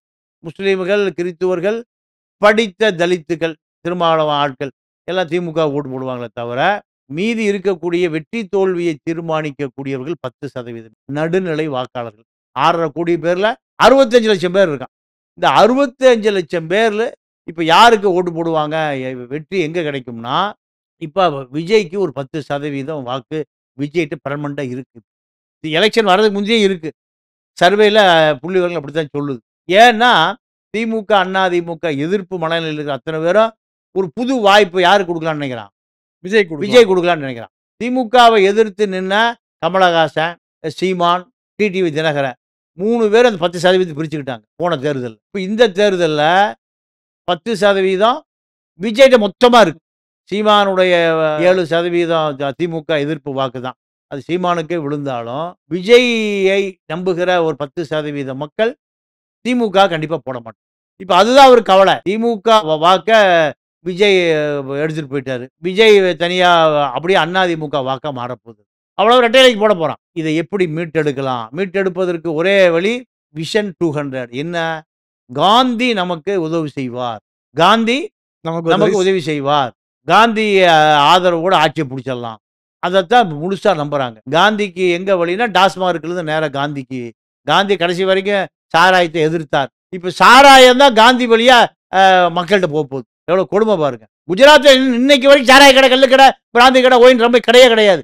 75 ஆண்டு காலமா குஜராத்ல இந்தியா சுதந்திரம் அடைந்தது இன்னைக்கு வரைக்கும் கல்லு கடை கிடையாது, சாராய கடை, கல்லு கடை, பிராந்தி கடை கிடையாது. இங்க சாராய டாஸ்மார்க் 50,000 கோடி வியாபாரம். அதுதான் தேர்தலை தீர்மானிக்கும். சாதாரணமா ரத்தீஸ் 30,000 கோடி வச்சிருக்காராம். எதுல? விசாகன் வழியாக டாஸ்மார்க்ல வந்த பணம் 30,000 கோடி. அந்த இளைஞனுக்கு உதயநிதியுடைய நண்பன்கிற தகுதியை தவிர வேற எதுவுமே இல்லை. டாஸ்மார்க்ல வர்ற பணத்தை வைக்கிறதுக்கு இடம் இல்லையா? நான் விளையாட்டுக்கா சொல்ல, வேதனையோடு சொல்றேன். அந்த பணத்தை எங்க திருப்புறாங்க? சினிமாவுக்கு திருப்புறாங்க. இந்த டவுசர் பாய்ஸ், இந்த டவுசர் பாய்ஸுக்கு மக்களுடைய வரி பணம் அப்படியே போகுது. 1000 கோடி போகுது. ஆகாஷ் பாஸ்கர் 1000 கோடி கொண்டு கொடுக்குறாங்க. சினிமாவில் இன்வெஸ்ட்மெண்ட் பண்ணது 1000 கோடி. இப்போ வேற எங்கேயாவது இன்னொரு 5000 கோடி இங்கே ஒழிச்சு வச்சிருப்பார். இது பராசக்தி படம் இலங்கைக்கு போயிருக்காங்க. இலங்கையில் 3000 பேரை கலைஞர்களை ஒரு டான்ஸ் ஆடுறதுக்காக வச்சுருக்காங்க. அங்கே பணம் கொடுக்க முடியல, ஏதோ பிரச்சனை, தப்பிச்சு ஒடியான்ட்டாங்க இந்த டவுசர் பாய்ஸ். அப்போது இலங்கையில் படம் எடுக்கிறது, துபாயில் பணம் பதுக்குவது, லண்டனில் பணம் பதுக்கு, எல்லாம் யாருடைய பணம்? மக்களுடைய வரி பணம். டாஸ்மார்க் பணம், இவியில் வர்ற பணம், ஹைவேஸில் வர்ற பணம். இப்படி இதெல்லாம் மக்கள் பார்த்துட்டு இருக்கு. மக்கள் கடுமையான கோபத்தில் இருக்கான். உதாரணத்துக்கு என்னன்னா, வருஷம் ஓட்டு வாங்குவதற்காக மகளிர் உரிமை தொகை 1000 ரூபா கொடுக்குறாங்க. இது வருஷத்துக்கு 20,000 கோடி காலி. இன்னொரு பெரிய அதிர்ச்சி என்ன தெரியுமா? எந்த ஊடகங்களும் சொல்ல மாட்டேங்கிறான். அயோக்கிய பயிலும் எல்லாம் திமுகவுடைய தரகர்கள். நீங்க கேளம்பாக்கத்துல தொடர்ந்து மக்கள் போராடிட்டு இருக்கான். என்ன காரணம் யாருமே சொல்ல மாட்டேங்கிறான். என்ன உண்மையான காரணம்னா, ரிட்டையர்டான ஓட்டுநர் கண்டக்டர் பதிலா ஆள் எடுக்கல. ஆளு எடுக்கல. ஒரு டெப்போல 4000 பேர் இருக்கான 2000 பேர் ரிட்டையர் ஆயிட்டான். 2000 பேர் திருப்பி எடுக்கணும். எல்லா புள்ளிவரங்களும் நான் வச்சிருக்கேன். ஒவ்வொரு டெப்போல 3 1 பங்கு ஆட்கள் ஓய்வு பெற்ற பிறகு மீதி எடுக்கல. சம்பளம் கொடுக்கறதுக்கு பணம் இல்ல. இந்த தமிழ்நாடு முழுக்க இருக்கக்கூடிய பேருந்து தொழிலாளர்களுக்கு 7000 கோடி ரூபாய் அவருடைய பிடிச்சு வச்ச பிஎஃப் பணம் கொடுக்கல. இந்த 2 திராவிட அரசுகள் 7000 கோடி. ஆனா டிரான்ஸ்போர்ட் மினிஸ்டரா வர்றதுக்கு சண்டை முடிச்சுக்கிறான், அடிதடி முடிச்சுக்கிறான். ஸ்பேர் பார்ட்ஸ் வாங்குறதுல பலாயிரம் கோடி ஊழல். எனக்கு 300 கோடி ரூபாய் லஞ்சம் கொடுத்து திமுகவுக்கு தேர்தலுக்கு டிரான்ஸ்போர்ட் மட்டுமே வேணும்னு கேட்டு வந்தவர் தான் ராஜ கண்ணப்பன். ராஜ கண்ணப்பன். கண்ணப்பன் ராஜாவாயிட்டார். என்ன திமுக தலைமைக்கு சபரீசனுக்கு 300 கோடி கொடுக்குறாரு. கொடுத்து டிரான்ஸ்போர்ட் வேணும் 300 கோடியை 3000 கோடி ஆக்கிடலாம். எல்லா ஸ்பேர்ஸ்லையும் 20% கொள்ளையடிச்சிருவோம். சென்னையில் மட்டும் ஏறக்குறைய 4000 5000 பஸ் ஓடுது. ஏறக்குறைய ஒரு 10 டெப்போ இருக்கு. தண்டையார்பேட்டையில் டெப்போவில் ஒரு 100 பஸ் இருக்கு. இல்லை சாரி 70 பஸ் இருக்கு. அங்கே வசூலாகிற பணம் 2 லட்சம் 3 லட்சம் தானே. எல்லாம் மகளிர் இலவசமாக கொடுத்ததுனால டீசல் அடிக்கிற காசு இல்லை. இருக்கிறதுலே சின்ன டிப்போ தண்டையார்பேட்டை டிப்போ தான். தொழிற்சங்க தலைவர் ஒருத்தர் தகவல் சொல்றாரு. ஒரு நாளைக்கு 2 லட்ச ரூபா வந்தால் எப்படி சம்பளம் கொடுப்பீங்க, எப்படி டீசல் அடிப்பீங்க, எப்படி ஸ்பேர்ஸ் கொடுப்பீங்க? அப்போ ஓட்டு வாங்குவதற்காக மகளிர் உரிமை தொகைன்னு வருஷம் 20,000 கோடி ரூபாய் கொண்டு குப்பையில் போட்டுறீங்க. மக்கள் 1000 ரூபாய் இல்லாமல் கிடக்குறான். மாசத்துக்கு தான் சொல்லுவார். சாப்பாட்டுக்கு மீனை கொடுக்காதரா, மீன் பிடிக்க கற்றுக் கொடு. கல்வி இலவசமா இல்லை, மருத்துவம் இலவசமா இல்லை, ரெண்டுமே இலவசமா இல்லை. ரெண்டுமே யாருட்டு இருக்குது? கொள்ளக்காரங்கிட்டு இருக்கு. திமுக அண்ணா திமுக மாவட்ட செயலர் மந்திரி இந்நாள் அந்நாள் முன்னாள் இத்தனை ரேட்டு கல்வி இருக்குங்க. ஐஸ்வரி கணேஷ் சார்ட்டர் ஃபிளைட் வச்சிருக்காரு. என்ன ஃபிளைட்டு? சார்ட்டர் ஃபிளைட் வச்சிருக்காரு. 1000 கோடி ரூபாய் கல்யாணம். அம்பானி வீட்டு சமயக்காரர் தான் சமைச்சு போட்டாராம். அத்தனை கோடம்பாக்க களிச்சடைகள் பூரா எங்க போது இங்கே தாலி கட்டினா அந்த பொண்ணு கழுத்து தாலி ஏறாது. அமிச்சிக்கரையில் மாலத்தீவு போறாங்க சார்ட்டர் ஃபிளைட். அதுக்கு மட்டும் 250 கோடி ரூபாய் செலவாகும். இந்த பணம் ஏது? ஏழைபால கல்வி மகனை பையனை பிள்ளைய படிக்க வைக்கணும்னு மூட்டை தூக்குறவன், வண்டி இழுக்கிறவன், விவசாயம் பண்றவன், சேத்துல இறக்குறவன் கொண்டு வந்து கட்டுற பணம் எப்படி ஊதாரியா போகுதுன்னு பாரு. 250 கோடி ரூபாய் ஒரு நாள் செலவு. எங்க போயிட்டு வரக்கு? மாலத்தீவு 250 பேரை கூட்டிட்டு போய் சார்ட்டர் ஃபிளைட்ல அங்க வச்சு 3 நாள் கொண்டாட்டம். அங்க இருக்கிற எல்லா ரெசார்ட்டும் புக் ஆகி போச்சு. அங்க கேட்கறானா அங்க இருக்க வெளிநாட்டுக்காரன், யாரா யாரு இதை அரச குடும்பமா, பிரெஞ்சு அரச குடும்பமா, இல்லை பிரிட்டிஷ் அரச குடும்பமா, இல்லை அதை புருனே சுல்தான் கல்யாணம், யாரா யாரு அங்க வர விசாரிக்கிறான். முட்டாப்பை தமிழ்நாட்டில் இருக்கிற அத்தனை பேர் கல்வி கொடுக்கிற கல்வி கொள்ளையன் ஐஸ்வரி கணேசோட கல்யாணம்னு சொல்றோம். அப்போ இதெல்லாமே தமிழர்களுக்கான அரசியல். இங்க அத்தனைய யாருட்டு இருக்கு? திமுக அண்ணா திமுக சேர்ந்த முன்னாள் இந்நாள் சட்டமன்ற உறுப்பினர் மாவட்டத்தில் தான் இருக்கு. அத்தனை கல்வியும் இலவசமாக கிடைக்க வேண்டியது கல்வி. அது காஸ்ட்லியா இருக்கு. அரசு கல்வி கூட நடத்தணும். அரசு என்ன நடத்துது? சாராய கடை நடத்துது, டாஸ்மார்க் நடத்துது. சாராய வியாபாரி பூரா கல்வி தந்தையா இருக்கான். ஜெகத் ரச்சனுக்கு accord wines, accord distilleries, TR பாலுக்கு கால்ஸ் டிஸ்டிலரிஸ், எல்லாருக்கும் சாராய ஃபேக்டரி இருக்கு. 1000 கோடி ரூபாய் சாராய வியாபாரம். அப்போ இந்த பணம் தான் மக்களுக்கு போகுது. இதெல்லாம் படித்த இளைஞன் பார்க்குறான். இளைஞர்கள் நீங்க 18 வயசு 20 வயசுல தட்டி பார்க்குறான். உலக அரசியல் பூரா அதில் இருக்கு. அதில் யாரும் சொல்லிக் கொடுக்க வேண்டிய அவசியம் இல்லை. அப்போ திமுக அண்ணா திமுக அவனோட பிறகு வெளியேறுகிறது. வெளியேறின பிறகு அவன் என்ன நினைக்கிறான்? சரிப்பா விஜய்க்கு ஒரு வாய்ப்பு கொடுப்பான், இவரெல்லாம் ஒழிக்கிறங்கிறார். தப்பி தவறி திமுக பக்கம் ஓட்டே போட வேண்டாம். திமுக ஓட்டே போட வேண்டாம் நினைக்கிறான். ஏன்னா 22 டவுசர் பாய்ஸ் குழு இருக்கு. 22 பேர். இந்த 22 பேரு இந்த 5 வருடத்துல ஐயா 5 லட்சம் கோடி தேடி இருக்காங்க. 5 லட்சம் கோடி. நீங்க அரசு பட்ஜெட்டு 3 லட்சம் கோடி, 30% எடுத்துங்க, 1 லட்சம் கோடி வருஷம். 5 வருஷத்துக்கு 5 லட்சம் கோடி. பெரிய விஷயம். சசிகலா 91 இருந்து நீங்க 91 96 2001 2006 2011 14 அந்த அம்மா இல்லை. முழு அதிகாரம் வேற ஒருத்துட்டு போயிடுச்சு. இந்த 10-15 வருஷத்துல திருடுறது 5 லட்சம் கோடி. இன்கம் டாக்ஸ் 3000 அதிகாரிகள் 300 இடத்துல ஒரு மாசம் ரேடு பண்ணி எடுத்தான். எவ்வளவு? 3,00,000 கோடி எடுத்தான். இது நான் சொல்றது ஏதோ கற்பனை கதை. யூடியூப்லயே இருக்கு. யார் வேணா பார்த்துக்கலாம். ஆ? ஆர்டிஐல போட்டா சொல்லிருவான். 300 பினாமி இடம் இருந்தது யாருக்கு? சசிகலாவுக்கு. 3000 அதிகாரிகள் வந்து ஆர்டிஐல போட்டா கேட்டா சொல்லிருவான். ஃபைனான்ஸ் டிபார்ட்மெண்ட்டுக்கு ஆர்டிஐல போட்டு சசிகலாவுடைய நிறுவனத்துல எத்தனை அதிகாரியை வந்து ரைடு பண்ணான்னு கேட்டா 3000 அதிகாரி. 3000 அதிகாரிக்கு வேலை இருந்திருக்கு. 300 இடங்கள்ல. இது எத்தனை வருஷமா? சசிகலா ஐஏஎஸ் இல்ல, ஐபிஎஸ் இல்ல, எம்எல்ஏ இல்ல, எம்பி இல்ல, எதுவுமே இல்ல. ஜெயலலிதா வீட்டு வேலைக்காரி உதவியாளர். உதவியாளர் 5,00,000 கோடி திருட முடியுது. இப்போ இந்த 22 டவுசர் பாய்ஸ் எல்லாம் 30 வயசுக்கு கீழ, 25 வயசுக்கு கீழ. இவர்கள் வைப்பதுதான் சட்டம். தமிழ்நாட்டுல 4.5 வருஷமா. விசாகனுக்கு உத்தரவு, டாஸ்மார்க் எம்டிக்கு உத்தரவு போடக்கூடிய இடத்துல அவரும் தேடி இருக்காரு, இவரும் தேடி இருக்காங்க.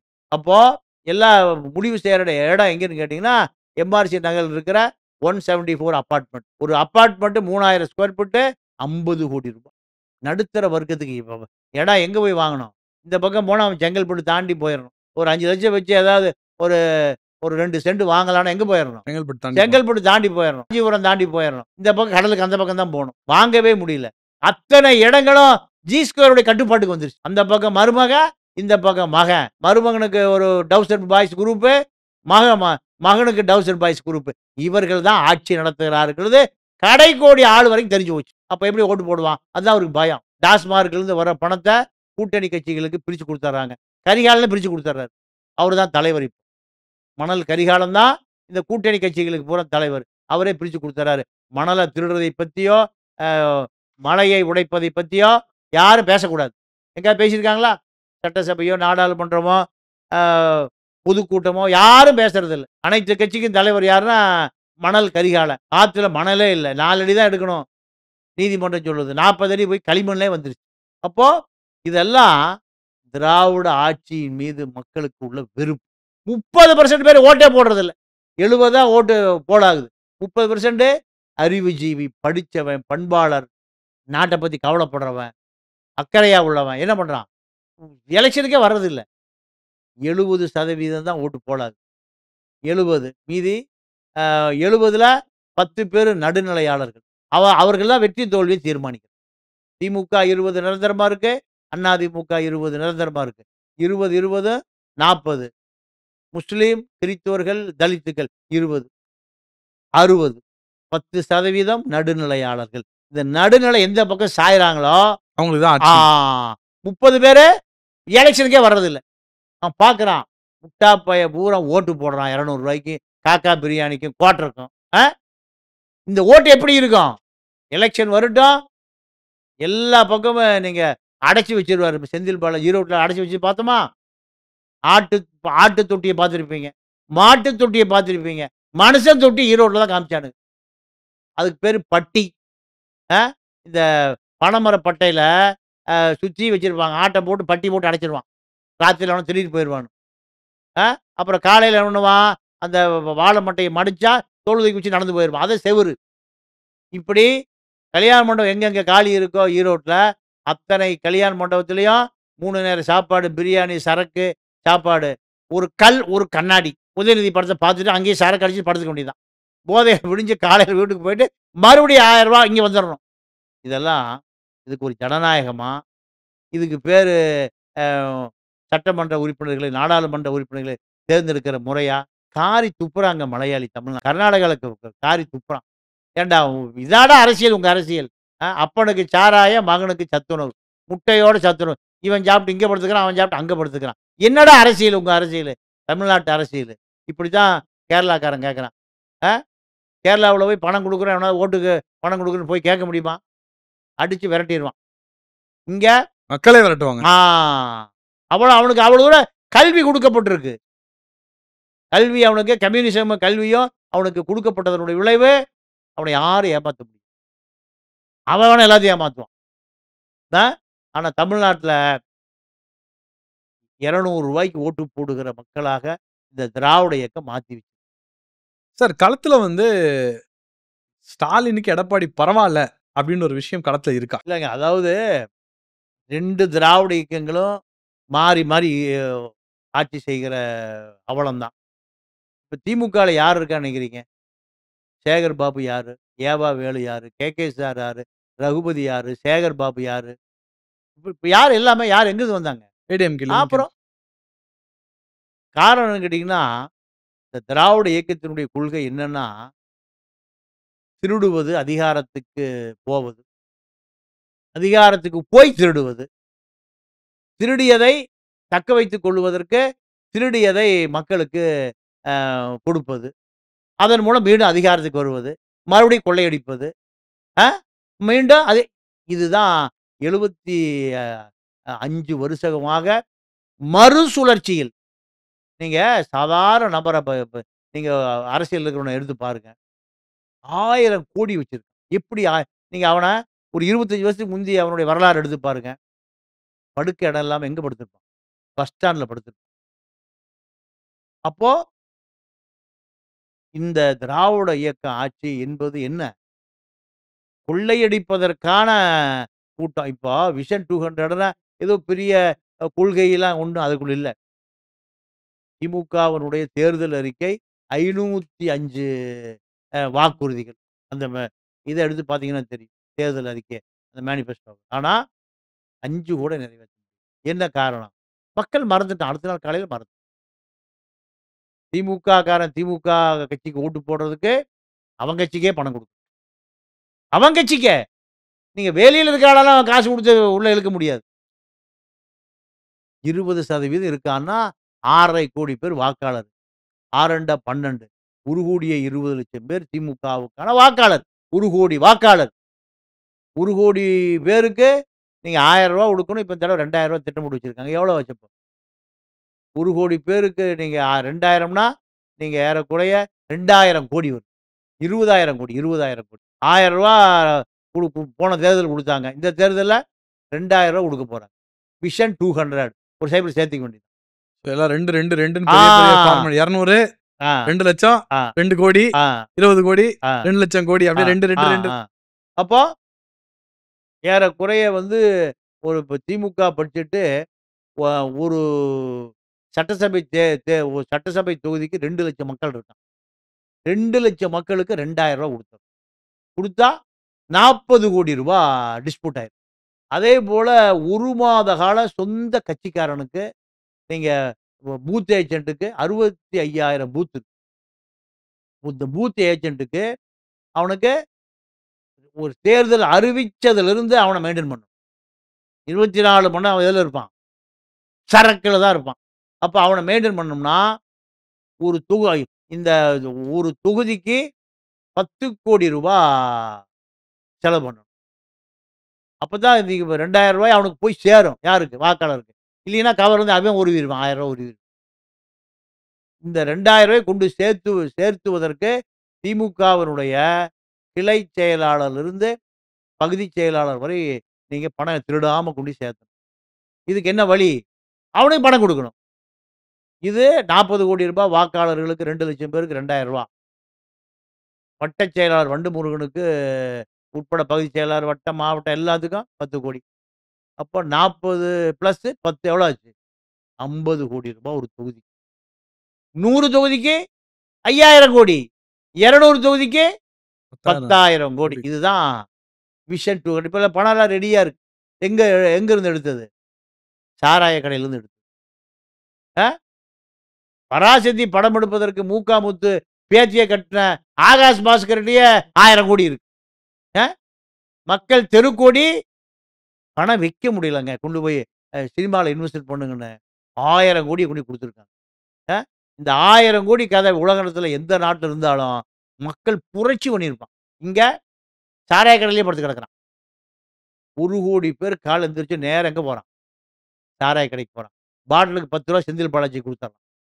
டெய்லி 10 கோடி ரூபா செந்தில் பாலாஜிக்கு ஜெயிலுக்குள்ளேருந்தே அவருக்கு போகுது. 471 நாள் ஜெயிலில் இருந்தார். டெய்லி 10 கோடி குடிக்கிறவங்க பூரா செந்தில் பாலாஜி 10 ரூபா, செந்தில் பாலாஜி 10 ரூபா. அப்போ இதுதான் தமிழ்நாட்டு அரசியல். இந்த அரசியல்ல மக்களுடைய தலைவிதி எது தீர்மானிக்கும்? டிரான்ஸ்போர்ட் பஸ் ஏறக்குறைய சிட்டிக்குள்ள மட்டும் ஒரு 4,500 பஸ் இருக்கு. 4,500 பஸ்ஸுக்கு 1000 டிரைவர் இல்ல. மீண்டும் எடுக்கல. ஃபண்ட் இல்ல. ஃபண்டு பூரா எங்க போச்சு? 20,000 கோடி எதுக்கு போயிருச்சு? ரூ. 1000 போயிருச்சு. 20,000 ஏன்னா ரூ. 1000 குடுத்து டெய்லி 1000 மாசம் மாசம் 1000 குடுத்தா தான் அந்த பெண்கள் திமுகவுக்கு ஓட்டு போடுவான்னு திமுகவினுடைய மக்கள் நல அ சிந்தனை.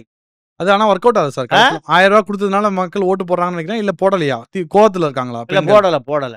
கோவத்துல தான் இருக்காங்க. கோவத்துல தான் இருக்கான். ரூ. 1000 ஏன் உன் பணமா? எங்க பணம் தான்யா அந்த ரூ. 1000. நீங்க ஒண்ணு வேண்டாம். அப்படியே தமிழ்நாட்டு அரசியல் ஆந்திராவுக்கு போயிருங்க. ஜெகன்மோகன் ரெட்டி இதே திமுக மாரி தான் குடுத்தாரு. ஆ? திமுகவை போலத்தான் எல்லாத்துக்கும் கரெக்ட். ஒரு குடுத்தாரு. மடங்கு மேலே ரேஷன் கூட ஒரு மடங்கு மேல இருந்தது. மேடம் இருக்குது. இப்ப என்ன ஆச்சு? ஜெகன்மோகன் ரெட்டி எங்க போனாருன்னு தெரியும். ஆ? சந்திரபாபு நாயுடு அரசியலே முடிஞ்சு போச்சுனாங்க. சந்திரபாபு நாயுடு என்பவர் மறக்கடிக்கப்பட்டு விட்டார். அவருக்கு அழுதார். அவருடைய அமராவதி வீடெல்லாம் புல்டோசர் வச்சு இடிச்சாங்க. பவன் கல்யாணம்லாம் சினிமாக்காரன் கூத்தாடி கீத்தாடினாங்க. என்ன ஆச்சு? ஜெகன்மோகன் ரெட்டி காணாம போயிட்டார்.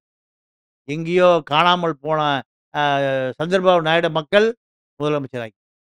இதே நிலைமை தான் எங்க? ஆந்திரா ப ப ஃபார்முலா தான் தமிழ்நாட்டுக்கு. சோ பவன் இடத்துல விஜய், எடப்பாடி சந்திரபாபு நாயுடு இடத்துல வந்து எடப்பாடி பழனிசாமி, அதே அமித்ஷா தான் அங்கேயும் கூட்டணியை ஃபார்ம் பண்ணார். இதே அமித்ஷா தான் இங்கேயும் கூட்டணியை ஃபார்ம் பண்ணார். இதுதான் அரசு. ஒரு வின்னிங் ஃபார்முலாவா சார் இது? இல்ல அதாவது சார் இது வின்னிங் ஃபார்முலாலாம் எனக்கு நம்பிக்கை இல்ல சார். மக்கள் சரியா இருக்காங்க சார். மக்களே திமுக எவ்வளோ பணம் குடுத்தாலும் திமுகவுக்கு ஓட்டு போட அவன் தயாரா இல்ல. அங்க நீங்க கேளம்பாக்கம் பஸ் ஸ்டாண்ட்ல கத்துறான் மக்கள். டிவியில காமிக்கிறான். பார்க்குறவன் பூரா கடுப்பாகுறான். ஒரு அரசு என்பது மக்களுக்கான அரசா இருக்கணும். மக்கள புளியக்கூடிய அரசா இருக்கணும். எந்த பக்கம் திரும்பினாலும் அதிருப்தி குரல் அதிகமாயிட்டே போகுது. அப்போ அரசு இயந்திரம் இயங்குவதில்லை. விசாகனுக்கு யாரு மேலதிகாரி? இந்த டவுசர் பாய்ஸ் ரத்தீஸ். அ ரத்தீஸு, விக்ரம் ஜூஜு, ஆ கேசி மார்ட் கேசவ பெருமாளு. அ 22 பேர் இருக்காங்க. நம்ம நயன்தாரா புருஷன் மிச்சர் விக்னேஷ் பார்ட்டி. சிவனும் அதுல ஆமா. involved. Mixture party Vignesh Shivan. அ எந்த கவர்மெண்ட் ஈவென்ட் நடந்தாலும் விக்னேஷ் சிவன் தானே எடுக்குறாரு. எங்க எல்லாமே சோமா செட்டு கோஷ்டி. 22 பேர்.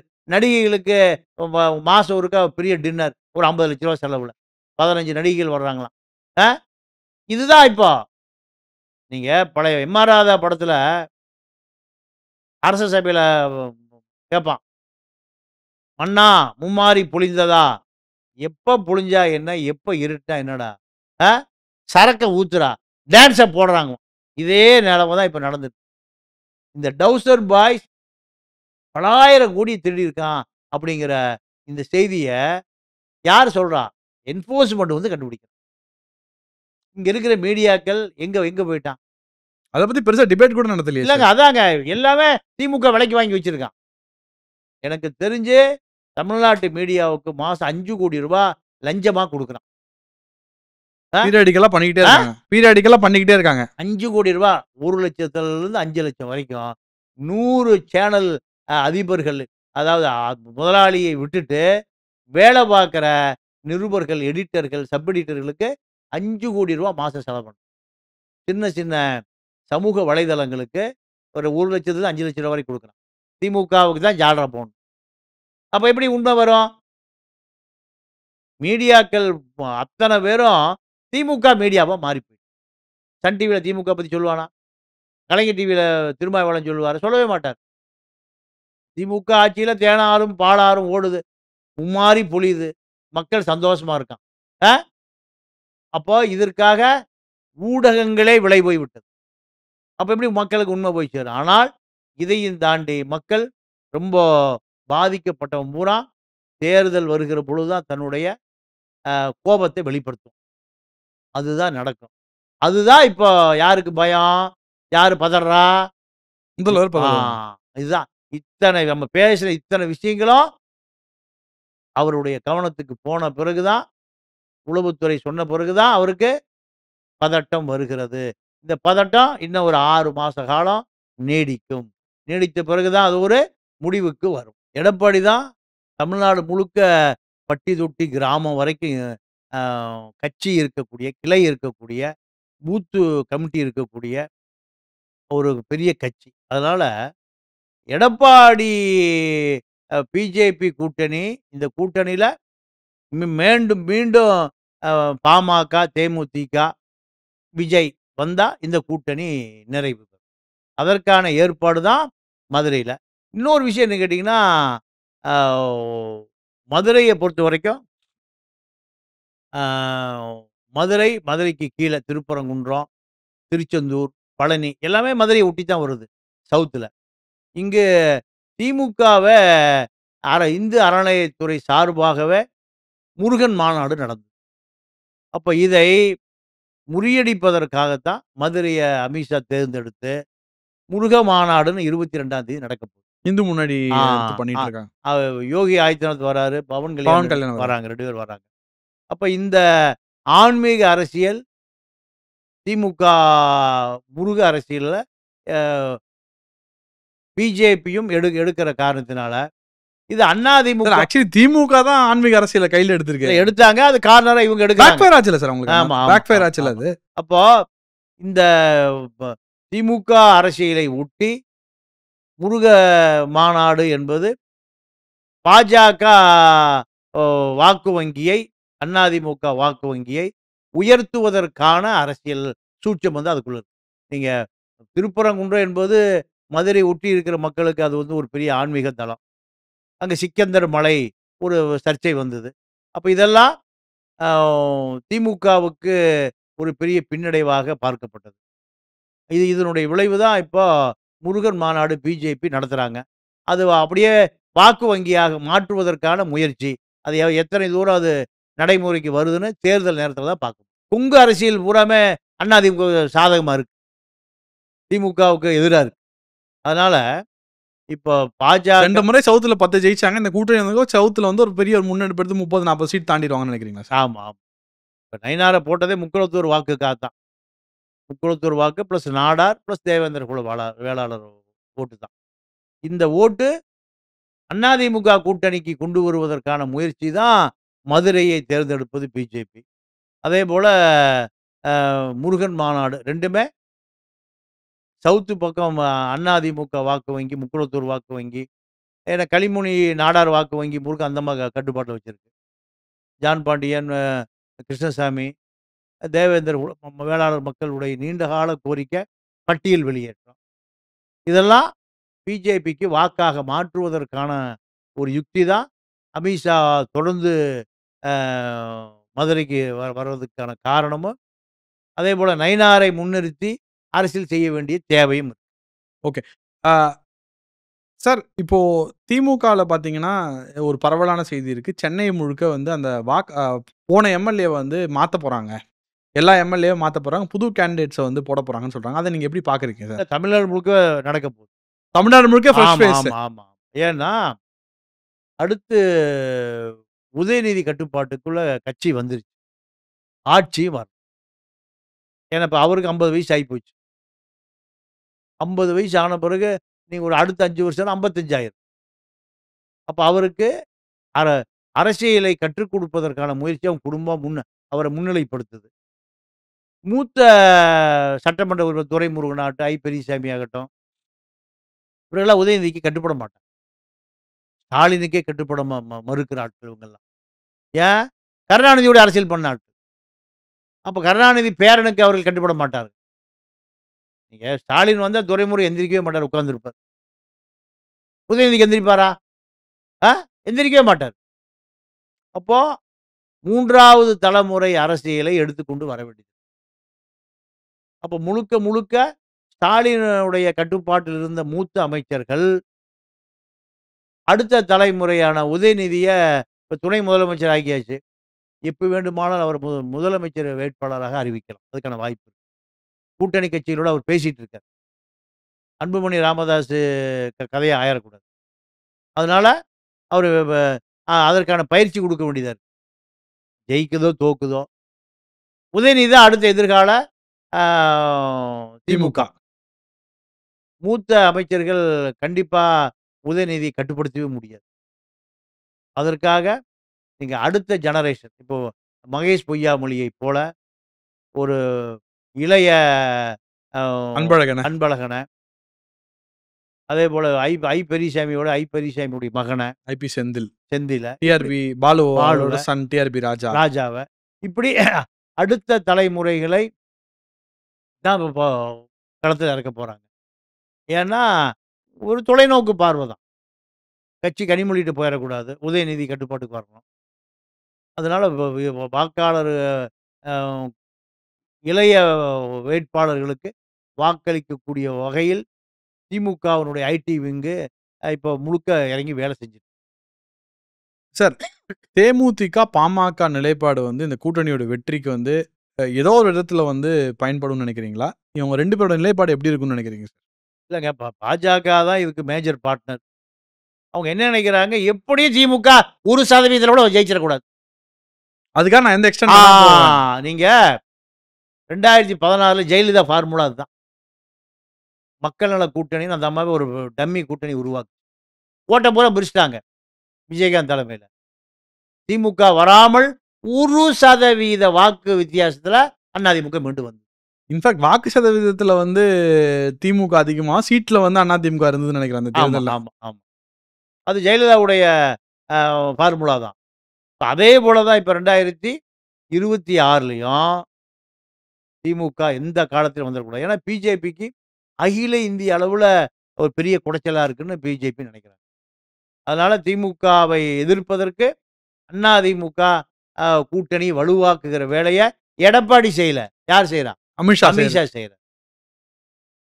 சார், இன்னொரு பரவலா பேசப்பட்ட விஷயம் என்னவா இருக்குன்னா, ஒருவேளை நாளை விஜய் வந்தால் எடப்பாடி வந்து பாஜகவை கட்டி விட்டுருவாரு அப்படின்னு சொல்லலாம். அதை நீங்க எப்படி பாக்குறீங்க சார்? இல்லைங்க, அதாவது பாஜக மத்தியில் ஆட்சியில் இருக்கு. பிஜேபியை நீங்க எப்போ 1.5 வருஷத்துக்கு முந்தைய கழட்டி விட்டார். கழட்டி விட்ட பிறகு இவர்னால ஒண்ணுமே பண்ண முடியல, கூட்டணியை ஃபார்ம் பண்ண முடியல. விஜய் வந்து எதிர்பார்த்த ரிசல்ட்டை கொடுக்கல. அப்போ விஜயை கட்டுப்படுத்தணும்னா எடப்பாடியால கட்டுப்படுத்த முடியாது. யாரால கட்டுப்படுத்த முடியும்? அமித்ஷாவால தான். அப்போ அமித்ஷாட்ட எடப்பாடி பேசினதை நடுவுல யாரும் மீடியேட்டர் இருக்கக்கூடாது. எனக்கும் உங்களுக்கு நான் எதை நினைக்கிறேனோ அதை கூட சொல்லணும். நீங்க எதை சொல்லுங்க, என்கிட்ட சொல்லணும். நடுவுல யாரும் இருக்கக்கூடாது. 1 to 1. இதுதான் அமித்ஷாவும் எடப்பாடி முடிவு செய்தது. இப்போ அமித்ஷா உடைய டிமாண்ட் என்னன்னா, உங்களை முதலமைச்சராக்குவது எங்களுடைய வேலை. நீ ஃப்ரீயா விட்டு எல்லாத்தையும் நான் பாத்துக்கிறேன். அதுதான். இப்ப அதை நோக்கி தான் நகர்ந்துட்டு இருக்கு. இன்னும் 6 மாசம் இருக்கு. 6 மாசத்துக்குள்ள பல மாற்றங்கள் வருவதற்கு வாய்ப்பு. திமுக கூட்டணி விட்டு வெளியே வர்றதுக்கு ஏதாவது கட்சி தயாரா இருக்கா? ஒருத்தர் தயாரா இல்லை. ஏன் தயார் இல்லைன்னா, எல்லாருமே பிஜேபி பூதத்தை பார்த்து அங்க பயமுறுத்தி வைக்கப்பட்டிருக்கிறார்கள். 2வது, அவர்களுக்கு திமுக கூட்டணியிலிருந்து வெளியேறக்கூடிய சூழலும் உருவாகல. ஒருவேளை பிஜேபி இல்லைன்னா திருமாவளவன் அதிமுக கூட்டணிக்கு வந்திருக்கலாம், வேல்முருகன் வந்திருக்கலாம், சிபிஎம் வந்திருக்கலாம். இப்படி ஒரு வாய்ப்பு இருந்தது. பாஜக வந்த பிறகு அதற்கான வாய்ப்புகள் அடைபட்டு. சார், ஒரு வரியில முதல்வர் ஆட்சியை சொல்லணும்னா நீங்க என்னன்னு சொல்லுவீங்க? இல்ல, மக்கள் கேளம்பக்கத்தில் டெய்லி டிவியில் பேசுறானே, இதுதான் ஆட்சியினுடைய நிலை. சாதாரண பஸ்ஸில் ஊருக்கு போக முடியல. காரணம் டிரைவர் இல்லை. அது யாரும் சொல்ல மாட்டேங்கிறான். ஏறக்குறைய 3ல் 1 பங்கு ஓட்டுநர்கள் ரிட்டையர் ஆகிட்டா போடலை. அவனுக்கு சம்பளம் கொடுக்க முடியல. வேலைக்கு எவனோ. இப்போ இன்னொரு விஷயம், சபரீசனுடைய ஒரு நிறுவனம், எனக்கு பேர் மறந்து போச்சு. அந்த நிறுவனம் தான் ஒப்பந்த ஓட்டுநர்களையும் நடத்துனர்களையும் டிரான்ஸ்போர்ட் கொடுக்குது. ஏதோ ஒரு நிறுவன பேர் எனக்கு மறந்து போச்சு. அப்போ எங்க போனாலும் அந்த குடும்பம் தான் அதுக்குள்ள இருக்கு. எந்த பிசினஸ் போனாலும் எங்க போனாலும். இது 2006-11 இப்படிதான் இருந்தது. 2006-11 சினிமா முழுக்க அவன் கட்டுப்பாட்டில் இருந்தது. அதனால தான் ஐயப்பன் செத்தே போனார். சக்சேனா ஓடி அதிமுக சேர்ந்தார். இரவோடு இரவா ஜெயலலிதா வந்த பிறகு கலாநிதி மாற தப்பி இந்த நாட்டை விட்டே ஓடினார். இந்தியா விட்டே தப்பிச்சு ஓடினார் நைட்டு 3 மணிக்கு. இதெல்லாம் அந்த கூத்தெல்லாம் நடந்தது. இப்போ அதே போல நடக்குது. இது கூட்டணி கட்சிகள் வாய் மூடி மௌனமா இருப்பதான் வேதனையா இருக்கு. எனக்கு தெரிஞ்சு ஜென்ரலா சிபிஐ சிபிஎம்லாம் எலெக்ஷன் முடிஞ்சு எம்எல்ஏ ஆனதுல அடுத்த நாள்ல எதிர்கட்சி தலைவரா இருப்பாங்க. ஜெயலலிதா அவர்கள் இருந்தபோதும் சரி, அதுக்கு முன்னாடி இருந்தபோதும் சரி. இப்ப ஆனா வந்து என்னமோ திமுகவோட மாவட்ட செயலாளர் மாரியோ, இல்ல கவுன்சிலர் மாரியோ நடந்துட்டு இருக்கு. அதுக்கு என்ன காரணம் சார்? அவங்களுக்கு வாக்கு வங்கி இல்லாம போச்சு. சிபிஎம் வாக்கு வங்கி இல்ல. அப்போ எம்பி சீட் வாங்கணும், எம்எல்ஏ சீட் வாங்கணும்னா, வாக்கு வங்கி இல்லாமலே அவர்ட்ட போய் டிமாண்ட் எல்லாம் பண்ண முடியாது. அப்போ அவர்கள் சொல்லுவதை கேட்டுக்கொண்டு இருப்பதை தவிர வேறு வழி இல்ல. ஒருவேளை விஜய் என்டிஏக்குள்ள வரலனா என்ன நடக்கும் சார்? என்டிஏக்குள்ள வரலைன்னா தொங்கு சட்டசபை அமையும். தொங்கு சட்டசபை அமையும். சட்டசபை அமையும். வாக்கு பிரிந்தால் விஜய் பெரிய அளவுல வெற்றி பெற முடியாது. விஜய் பெரிய அளவுல வெற்றி வெற்றி பெற பெற முடியாது. திமுக, அதிமுக 2மே சம அளவுல ஒரு 5 சீட்டு, 10 சீட்டு வித்தியாசத்துல தேர்தல் முடிவு வரும். அப்போ யாரும் ஆட்சி அமைக்க முடியாது. ஆட்சியை திமுகலேருந்து அதிமுக தூக்க வேண்டி வரும். அதிமுக திமுக தூக்க முடியும். கூட்டணி கட்சிகள தூக்க வேண்டி வரும். இப்படியான அரசியல் சில்மிஷங்கள் ஆரம்பமாகும். சார், நிகழ்ச்சியோட கடைசி கேள்வி. ஒருவேளை தொங்கு சட்டசபை ஏற்பட்டால் அது பாஜக ஆட்சியா? அதுக்கு வாய்ப்பு இல்ல. ஏன்னா, பாஜகவுக்கு தமிழ்நாட்ட பொறுத்தவரைக்கும் திராவிட இயக்கங்களோடு பயணிக்க வேண்டிய சூழல் தான் இது. ஒருவேளை திராவிட இயக்கங்கள் முற்றுப்பெற்றால், ஏதாவது ஒரு இயக்கம் முற்றுப்பட்டால், 2 இயக்கம் முற்றுப்பெறணும். அப்பத்தான் நீங்க சொல்லுகிற பாஜகவுக்கான வாய்ப்பு இருக்கான்னு யோசிக்க முடியும். இங்க இப்ப திராவிட இயக்கம் தோத்து போய் தான் நிக்குது. முகம் கிழிஞ்சு தான் நிக்குது. வேறு வழி இல்லை. சரியான இப்ப விஜய்க்கு ஏன் இவ்வளவு பேர் இப்ப பயப்படுறாங்க? எடப்பாடியும் பயப்படுறாரு, ஸ்டாலினும் பயப்படுறாரு. என்ன காரணம்? மக்கள் மாற்ற சிந்திக்க ஆரம்பிச்சிட்டான். நீங்க ஒண்ணுமே இல்லங்க. சீமா சும்மா கட்சி ஆரம்பிச்சாரு. உதவி இயக்குனரா இருந்து ஒரு படம் கூட எடுக்கல. மக்கள் 8% 50 லட்சம் பேர் பின்னாடி போறானே. இந்த யாருடைய எதிர்ப்பு? திராவிட இயக்கத்தின் மீது உள்ள வெறுப்பு. இத திராவிட இயக்கத்தின் மீது உள்ள வெறுப்பை அறுவடை செய்யக்கூடிய எந்த கட்சிகளும் இங்கே இல்லை. அதுதான் மீண்டும் மீண்டும் இவர்களுக்கான வாக்கு, இவர்களுக்கான அதிகாரம், ஆட்சி உருவாவதற்கு காரணம். இப்ப அது விஜயகாந்த் வந்தார். மக்களோடு கூட்டணி, ஆண்டவனோடு கூட்டணினார். 2014 போய் ஜெயலலிதாவுக்கு போய் கூட்டணி வச்சுக்கிட்டார். ஏன் அவருக்கு அவ்வளவு மக்கள் வாக்களிச்சான்? திமுக, அதிமுகவை மாத்தி இவரை முதலமைச்சரா போடலான்னு மக்கள் ஓட்டு போட்டான். 14% போட்டான். திமுக 75 ஆண்டு காலம், அதிமுக 50 ஆண்டு காலம். இது 2யும் எதிர்த்து ஒரு 10 வருஷத்துக்குள்ள அவர் கட்சி ஆரம்பிச்சா 2005ல தான். 2015, 16லாம் 14% போட்டான். திராவிட இயக்கத்தின் மீது உள்ள வெறுப்பு. ஆனா அத அவர் அறுவடை பண்ணாம எங்க போய் சேர்ந்துட்டாரு? ஜெயலலிதா போய் ஜெயலலிதா சேர்ந்துட்டாரு. மாமன். இப்ப அப்படிதான். ஆக மொத்தம் திராவிட இயக்கத்திற்கு எதிர்ப்பான வாக்கு வங்கி, இந்த கட்சிகளுக்கு இணையான வாக்கு வங்கி இருக்கு. அதை அறுவடை செய்யக்கூடிய ஒரு சக்தி தமிழ்நாட்டில இல்லை. அதான் தமிழர்களுக்கு கிடைச்ச ஒரு பெரிய சாபக்கேடு. சார், நீண்ட நேரம் கேட்ட கேள்வி எல்லாத்துக்கும் பதில் சொல்லி மக்களுக்கு உங்கள் கருத்து சொன்னதுக்கு ரொம்ப நன்றி சார். தேங்க்யூ நன்றி, வெரி மச். வணக்கம்.